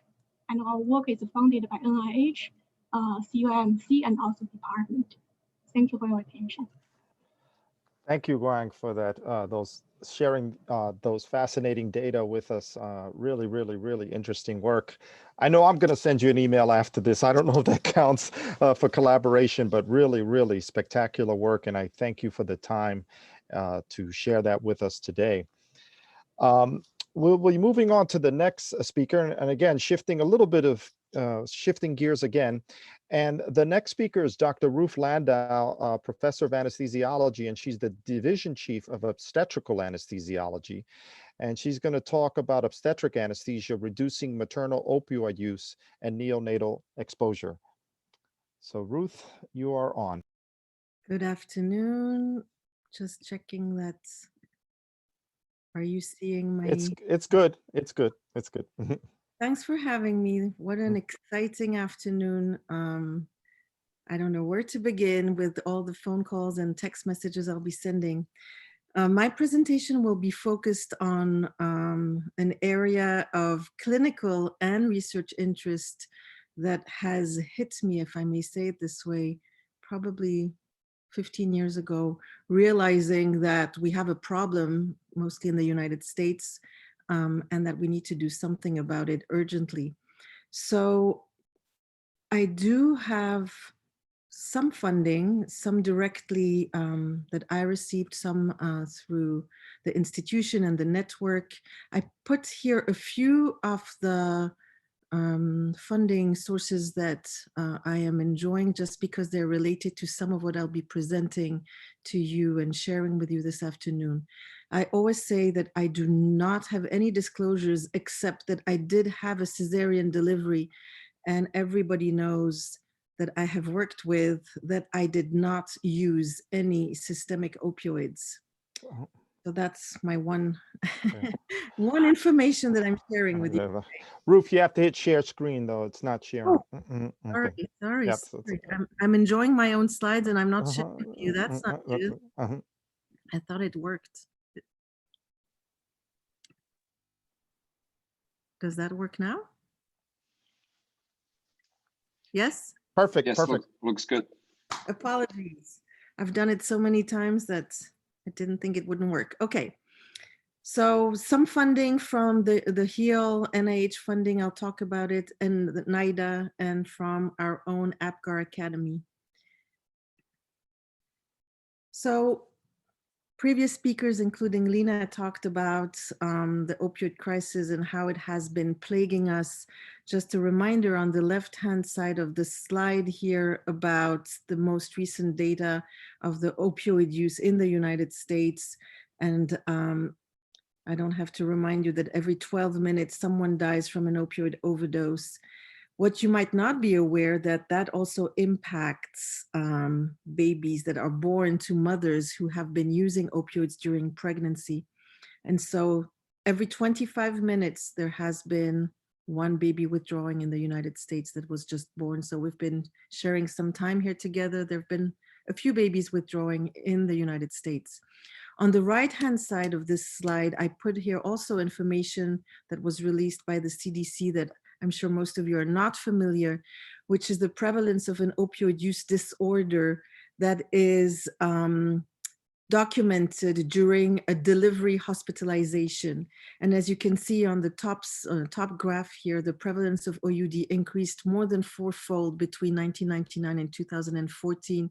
I don't have access to more recent data, but what we can see is that there's a huge variation based on the states in the United States, and probably not good to be born in Vermont. West Virginia, not great either. And the data from New York State is from 2014. I believe it must have increased subsequently. Maybe now it is reducing again. Hopefully it is, but it's 4 in 1,000, which seems like a really big number given the number of births in the United States and in New York State in general. So when I was trying to think about what is the problem as anesthesiologist, we take patients to the operating room, we manage them in the operating room. In the United States, we're less involved in what gets prescribed to the patient in the postoperative period. We're even less involved in what they get prescribed when they go home.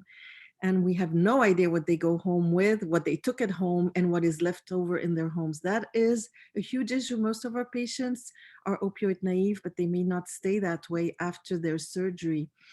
So I put here a little graph just because I feel that if we could reduce the amount of opioids they took in the hospital, then their expectations of what they should be taking at home might be impacted. The other thing is that we need to do some robust education because the surgeons and the NPs, and in my case, the obstetricians, are the ones prescribing the opioids.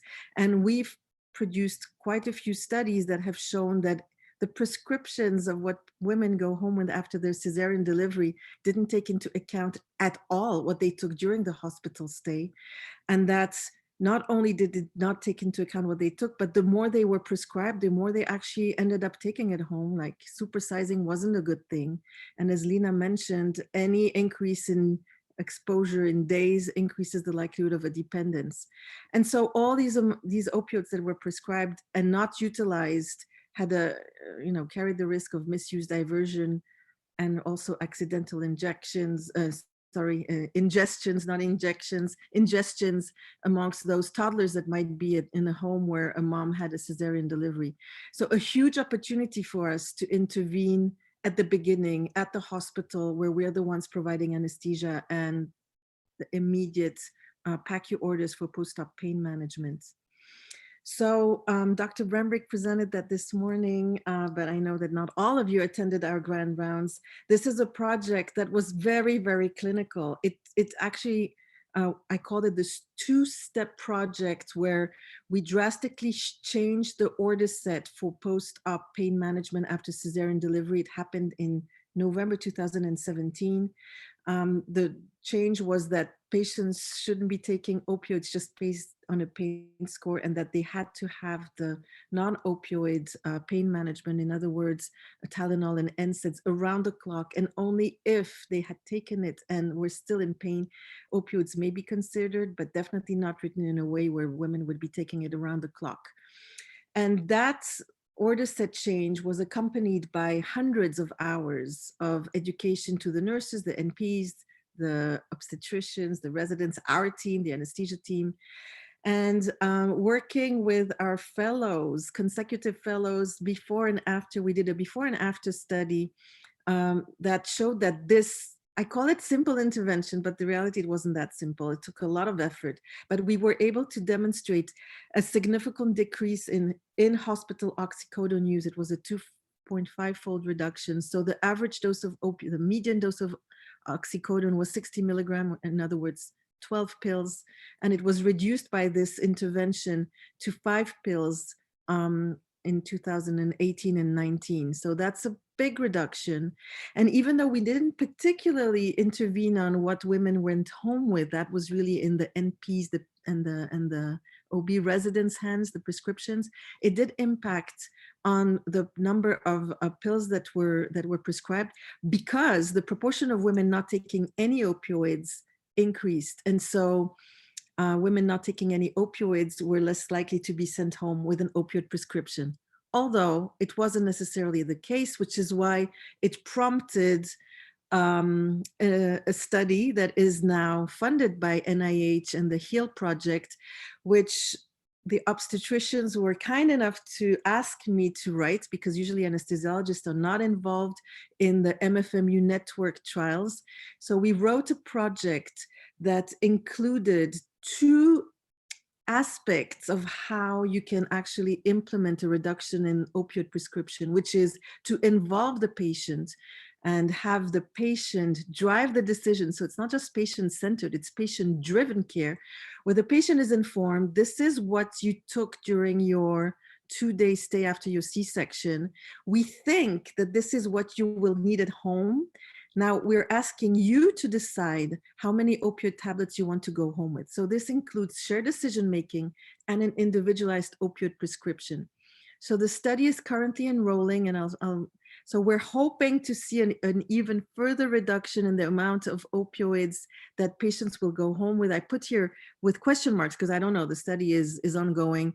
I'm hoping that a majority of women will go home with no opioids and that they will be prescribed a lower dose, and that there would be no leftovers, contributing to a reduction of accidental uses and diversions and misuses, and the number of opioids that are left over in American households.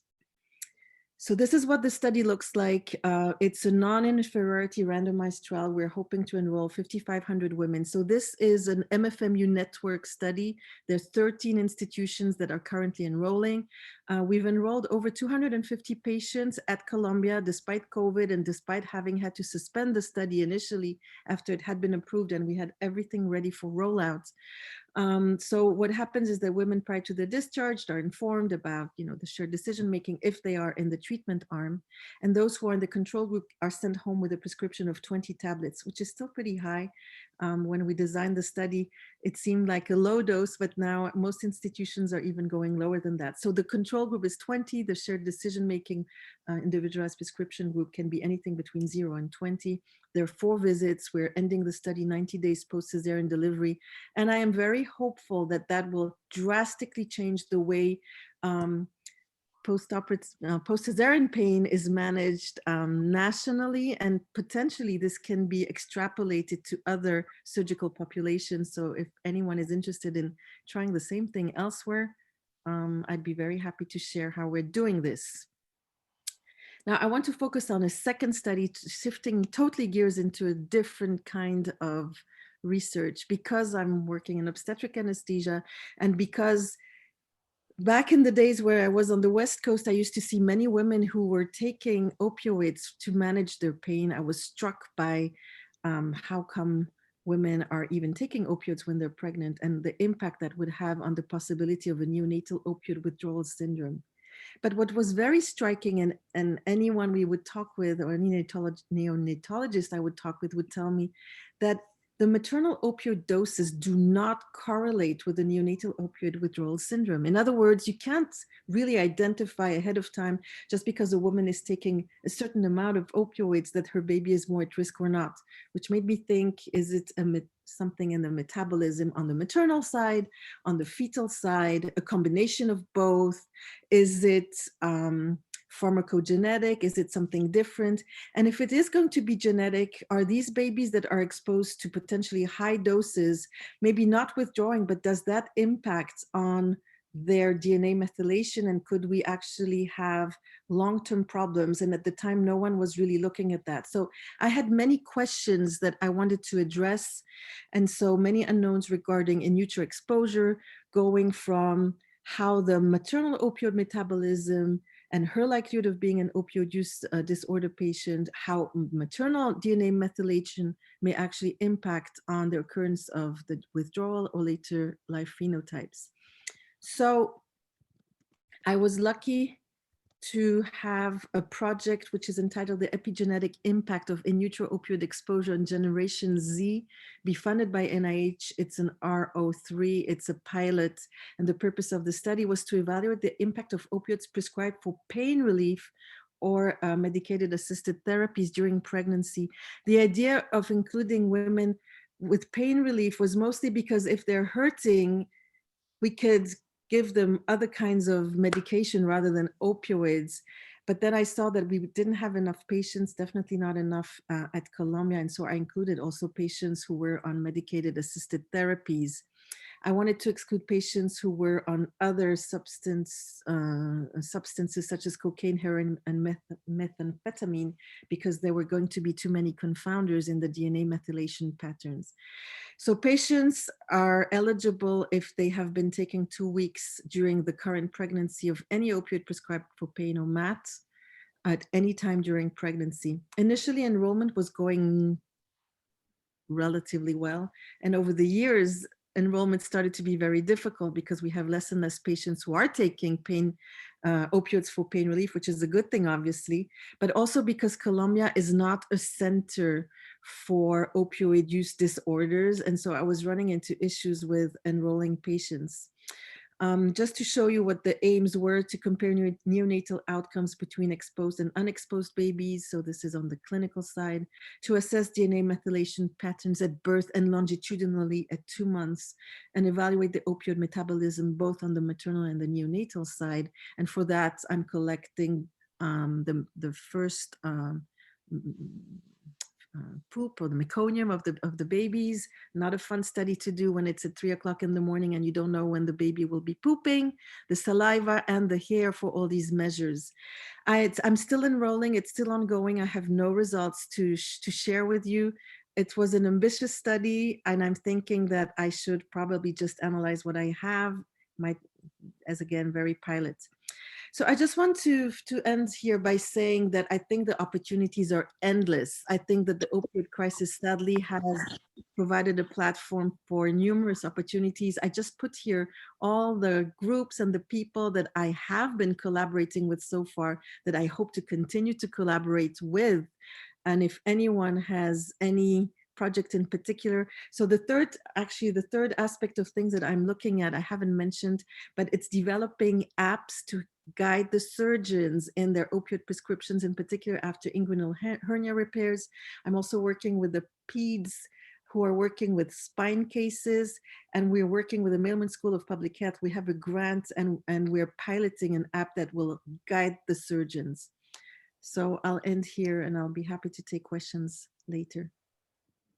Thank you, Ruth. That was a wonderful overview of what's going on in the obstetric world and how the opioid use disorder situation is really impacting that population. And it's really nice to see that you're pursuing research in that specific area. And I'm sure you're going to have a lot of people asking you questions. We have time for a question, and this is a question for Ruth. It says, patients vary in their subjective responses to opioids. Some do not like how opioids make them feel aside from pain relief. They experience opioids as being aversive and they can't wait to stop them, while others feel good.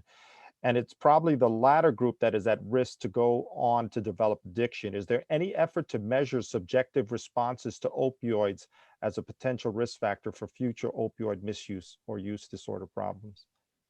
That's a superb question. It surely is. I don't have an answer, but it resonates with me with a clinical reflection I always used to talk about, which is all the pain studies in the postoperative period that have looked at IV PCA use of opioids as a measure of pain, as a marker of pain, and then as a response to pain, and looking at how much opioids patients took. We always considered patients taking a lot of opioids as being the poor responders. And I always said they're not poor responders, they're just users. There's no ability for us to say that just because you're taking more opioids, you're actually a poor responder to opioids. Maybe those patients are actually enjoying the effect, just like the question suggests. So it's the subjective response, which is a pleasant one to opioids. And in fact, there are some suggestions from the genetic work around the response to opioids that in fact, having severe pain will upregulate your mu-opioid receptors, and therefore you'll be a better responder. So our premise that if you have a higher pain score results in a higher need or higher requirement in opioids has been wrong from the beginning. There will be patients with a very very high pain that will actually need very low doses of opioids because they will have a good upregulation of their receptors. And some of it is mediated by the COM gene, by other genes, just like opioid-induced hyperalgesia is probably genetically mediated. So I didn't talk much about that today. It's a whole topic in itself, but the question is a good one. Yep. Okay, Ruth, thank you very much. We're going to shift gears again, and we have Dr. Matis Schulman from the Department of Psychiatry, and he's going to talk about pain outcomes in medication trials for individuals with opioid use disorder. Hey, hi everyone. I'm going to share my screen. Oh, someone else is still sharing. If you could, I guess, end the last share. There we go.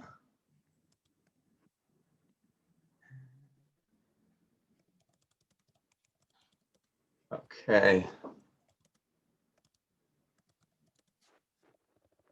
All right, I'm Matis Schulman. I'm an addiction psychiatrist. Nice to meet you all virtually, remotely, at this late hour.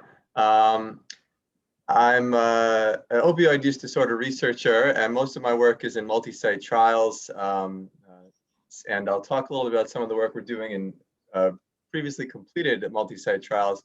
We're interested in looking at some pain outcomes, and hopefully people will, I don't know if we're gonna have time to discuss them, but I would love to hear some of the clinicians and anesthesiologists' thoughts on some of the findings.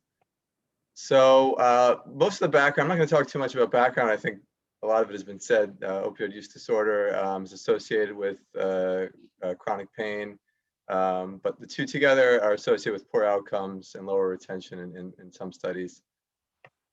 So the two trials that we looked at and the questions we looked at, and I'll sort of explain the thought process was, you know, we were thinking about hyperalgesia, people on opioids not doing well in terms of pain. And we have a couple different randomized trials of people who have opioid use disorder, obviously tolerant to opioids. And they're randomized to different levels of opioid treatment to treat their opioid use disorder: full agonist opioids, partial agonist, and antagonist. So the thought was, how do these different treatments play out in terms of how patients do with regards to pain?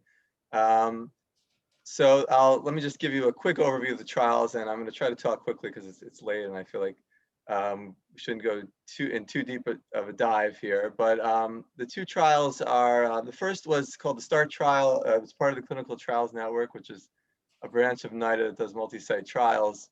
It was at 10 sites. It was a very large trial for a substance use disorder trial, more than 1,200 patients. And they were randomized open label to methadone or buprenorphine at methadone treatment programs. And the primary outcome of that trial was actually liver health. It was not related actually to even addiction outcomes, but they collected quality of life data using the SF-36, which is a measure of different aspects of quality of life. And one of the questions actually two of the questions are regarding pain. We looked at one of those questions. The second trial I wanted to talk about is the CTN51 trial, XBOD trial, which was led by one of the lead investigators was our own Nunez. It was an 8-site trial, again, open label, randomized 570 patients to either long-acting injectable naltrexone, Vivitrol, or to buprenorphine. And just a word about that trial, there was a complication in interpreting results from that trial in general is that, there's a difference in terms of the two medications, how difficult they are to start patients on those medicines.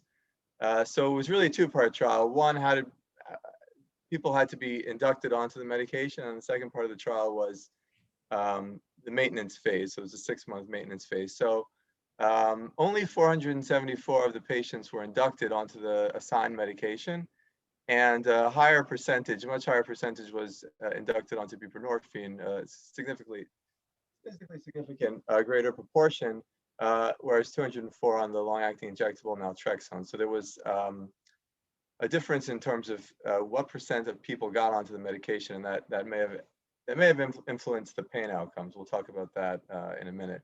That trial used the EuroQoL to assess quality of life.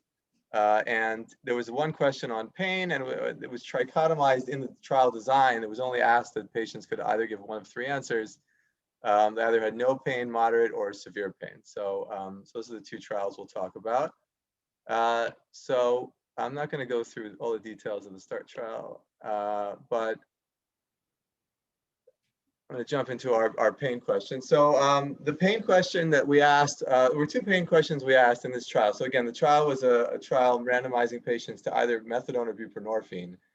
And the first question we asked was, are people who come into the trial with pain, reporting pain at baseline, were they more, which of the arms were more likely to report pain at week 4?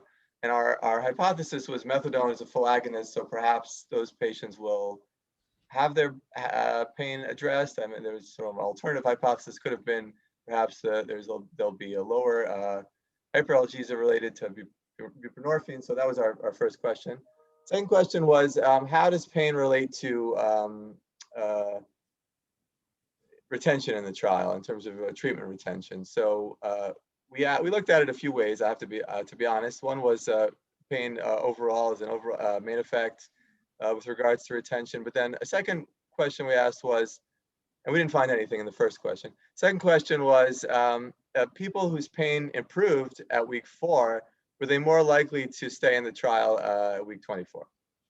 So those are the 2 questions we asked, and this is how we operationalized pain. It was, I'm sure the real pain researchers will cringe, but this was a very crude measure. So it was a 1 question: how much bodily pain have you had in the past 4 weeks? And we dichotomized the outcomes. That's what had been found in other substance use disorder research to be clinically significant. So there's the break point we chose was between mild and moderate and moderate. So. All right, so we used logistic regression to look at the 2 questions. I'm not going to talk too much about the analysis we did. The population in the trial was mostly male, but there was about 30% females. Average age was in the high 30s, and the trial was mostly white, but there was a sort of a mix of other populations. And so with regards to our outcomes, so what did we find? So at week 4, so first of all, at baseline in the trial, about 50% of the population had pain, reported moderate or greater pain. So that was sort of consistent with the literature and not surprising. Of that population of individuals with pain, about 50% no longer reported pain at week 4. And that was about exactly the same across both buprenorphine and methadone. So there didn't seem to be any difference between the 2 arms. And then with regards to our second question, do people who do better and improve, are they more likely to be retained? So actually in that question, we did find a significant difference. The people whose pain improved were more likely to stay in treatment. And actually, when we wrote up this paper and published it, one of the reviewers was we suggested that perhaps addressing people's pain early in treatment could improve retention as a possibility. And we were, the reviewer wrote that, you can't suggest that because there's too many things going on. It's too difficult to address pain early in treatment. So I guess it's a call to the group to say, can we think of ways that would be user-friendly for a busy substance use disorder treatment program where there's a lot of psychosocial things that need to be addressed, the substance use needs to be addressed. Is it theoretically possible to address pain in that population? But we found a signal that perhaps there's an association with pain improvement and retention. So, I can imagine designing a prospective trial addressing pain and seeing if that helps with retention. So,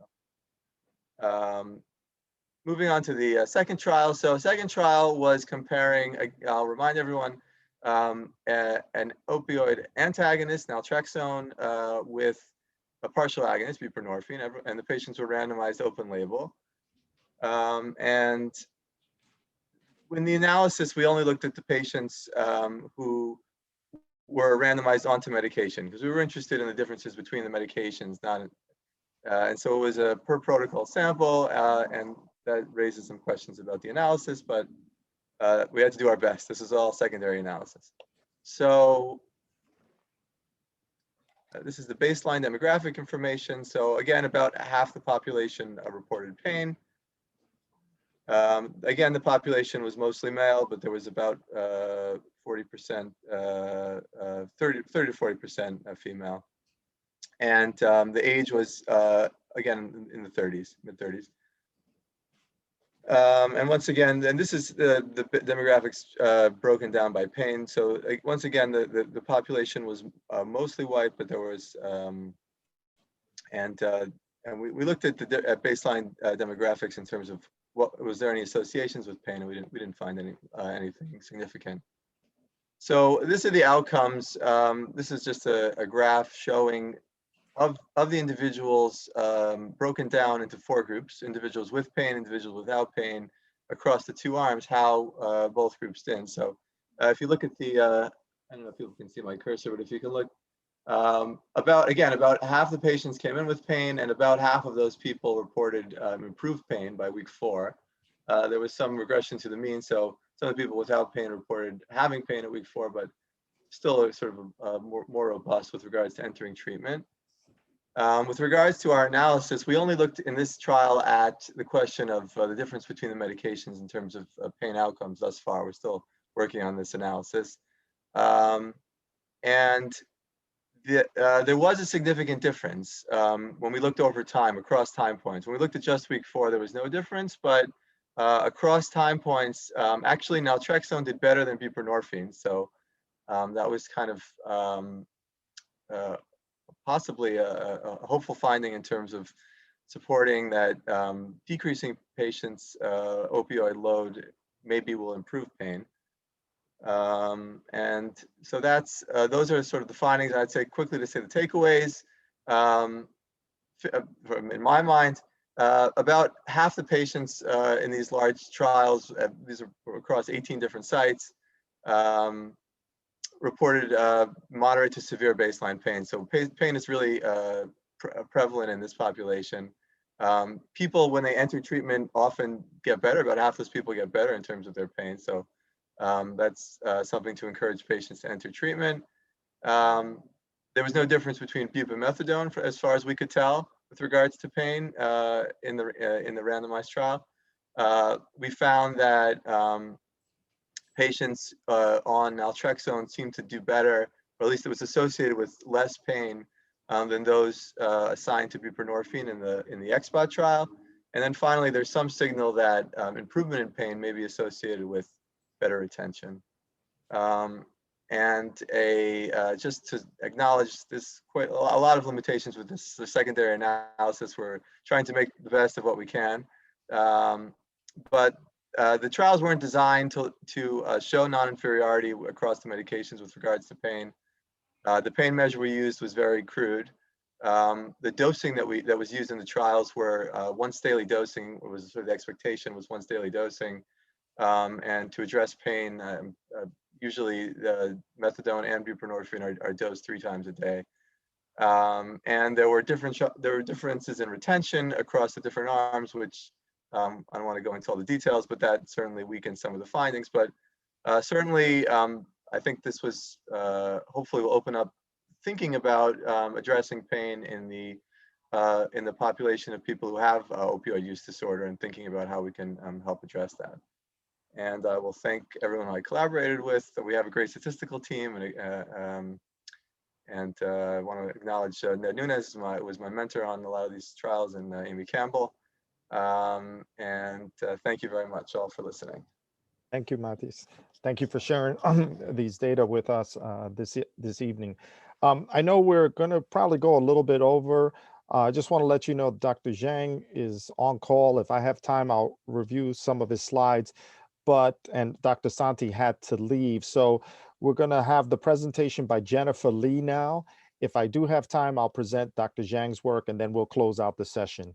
We'll go a little bit overboard, a little bit over time, but I think it's important to make sure everybody here presents their data. Thank you very much. Jennifer, I'm going to have you go next. Okay, great. Can you hear me?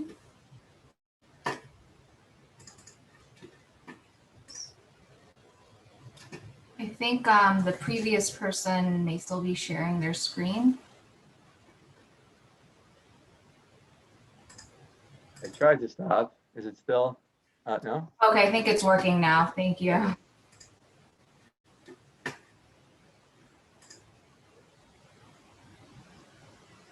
Okay, great. Good evening, everyone. Thanks for the invitation here. It's really good to see everyone. My name's Jennifer Lee. I'm one of the junior faculty members in the Division of Pediatric Anesthesiology. And today I'll be talking a little bit about opioid-related disorders as they pertain to specific neonatal and pediatric populations, summarizing some work that I've done as well as ongoing projects. So I'm gonna skip a lot of the background here, but in terms of the impact of the opioid crisis on the pediatric population, a lot of attention has been given to the newborn group, particularly those infants born withdrawing from opioids due to in utero exposures, as Dr. Landau spoke about a little bit earlier. So I'll be speaking a little bit more about this group specifically and neonatal opioid withdrawal syndrome. It's also commonly referred to as neonatal abstinence syndrome.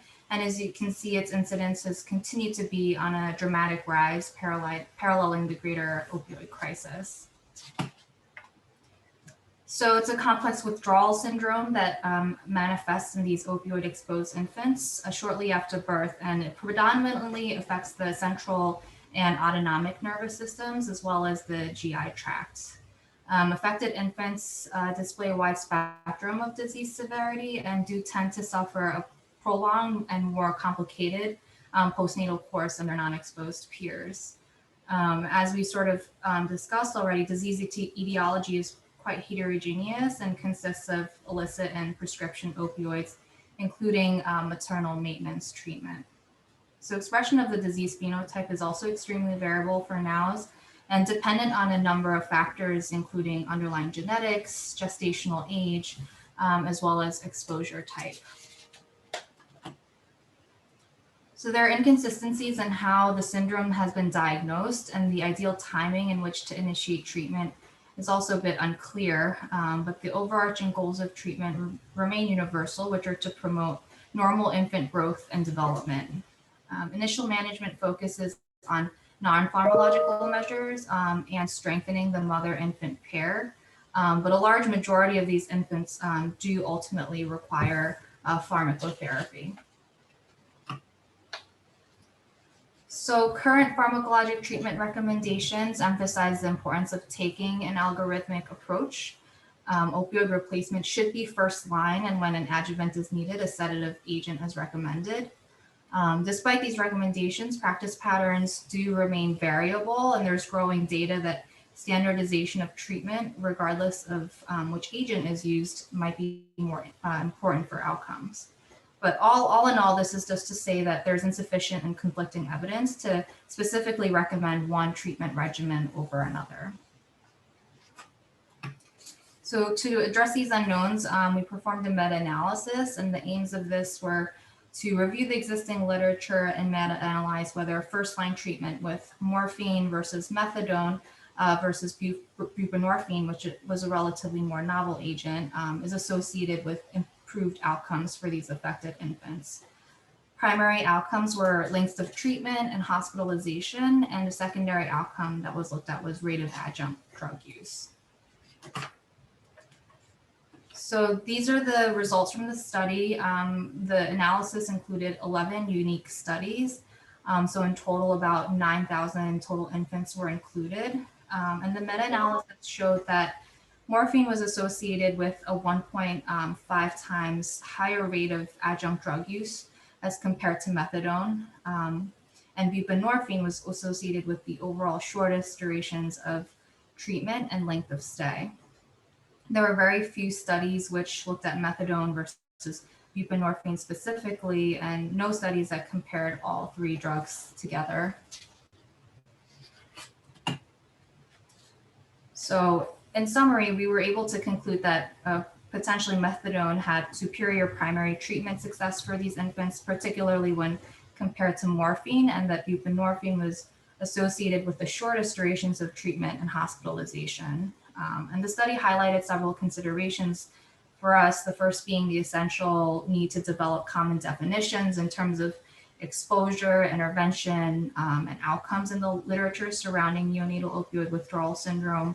And secondly, that aside from the outcomes that we were able to look at, there are certainly others that are worth considering, such as longer term effects, including developmental parameters. These have rarely been looked at so far, but there are ongoing studies in progress. We should have more information soon. Finally, there remains a need for a large multi-site RCT to definitively answer the question of which pharmacologic agent is best to treat these affected infants. So just switching gears a little bit, moving on from the neonatal population, the opioid crisis is affected not just infants, but children across all age groups. And adolescents have been at the focus in terms of evaluating the impact of opioid use disorders, such as dependence, use and abuse, and also some work done in younger children and issues of accidental ingestion and poisoning. And in surveying the literature, I became interested in learning more about iatrogenic opioid and related sedative exposures in the pediatric population, as well as their downstream effects. So a lot of work has been done coming out of our own department, of course, and many others, which have demonstrated adverse effects on brain development from repeated prolonged exposures from general anesthetics and sedatives. And this has been shown in a variety of animal models in addition to a few human studies. In contrast, we know less about the effects of prolonged sedation with opioids, in addition to other drugs like GABAergic agents, alpha-2 agonists, NMDA antagonists, etc. So the thought was that perhaps by studying this group of children who are cared for in the intensive care setting and analyzing their drug exposures and effects, we can gain a better understanding to this question. We know that these children who are critically ill are often exposed to heavy and lengthy durations of opioids and other sedatives, particularly when they need to be intubated and mechanically ventilated, and that their course is often complicated by issues of opioid-related disorders, such as developing dependence, tolerance, in addition to withdrawal when sedation is being weaned. So personally, this particular population and disease phenotype emerged as a sort of natural choice to delve into next. So a couple ongoing projects involved with the goals of helping to answer this question.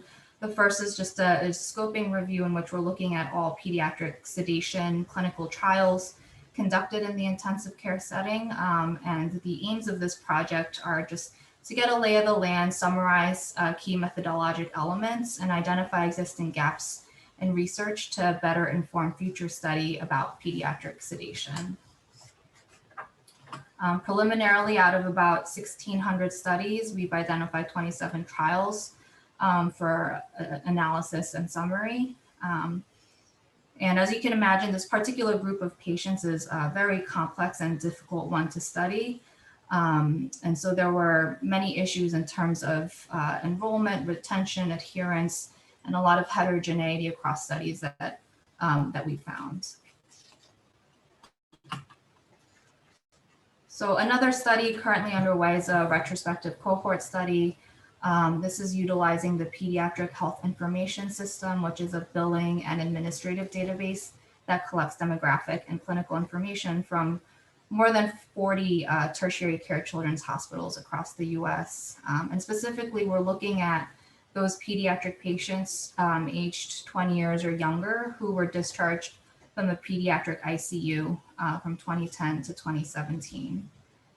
We're specifically identifying those who were mechanically ventilated and sedated during their clinical encounter. And then we were able to construct a subcohort of patients who were diagnosed with an opioid-related disorder, specifically withdrawal, by validated ICD-9 or 10 codes at the time of discharge from the unit. And this diagnosis was not present at admission, so presumably acquired at some point during their hospitalization course, or quote unquote an iatrogenic opioid withdrawal syndrome. So our aims are to describe the epidemiology of iatrogenic opioid withdrawal in the critically ill pediatric population, and to analyze the effects of opioid and sedative co-administration on their development. So for instance, there's been a lot of interest in and a rise in the use of dexmedetomidine as a neuro and cardioprotective sedative that may decrease opioid and benzo requirements. It's also commonly used to mitigate the symptoms of withdrawal. So this will be one of the agents we'll be looking at very carefully. Just preliminarily, we have identified a total of about 150,000 unique patients in the PICU cohort, of which 3,200 were diagnosed with an iatrogenic opioid withdrawal syndrome at the time of discharge. We've observed that this rate of diagnosis appears to dramatically increase from 2010 to 2017. And you can see that by the blue dotted line on the graph. And it does appear to occur more frequently in our younger age groups, less than 3 years, which is consistent with existing literature. You can see that start on the graph there. So we're currently working to do further demographic and clinical analyses of these patients, and also analyses to identify factors that seem to either mitigate or increase the risk of developing opioid withdrawal during the course of their ICU stay. So with that, I'll wrap up. Thank you, everyone, again. Please feel free to contact me via email. I'd love to hear from you. I would like to thank all my mentors, collaborators, and colleagues, as well as the department, and look forward to more collaboration. Thank you, Jennifer, for the wonderful presentation, and some of that was quite actually startling. What I'm going to do, just to close things out, is I am going to present Dr. Haijun Zhang's slides, and then Sandy will end this session. Okay. Thanks, Jennifer. Again.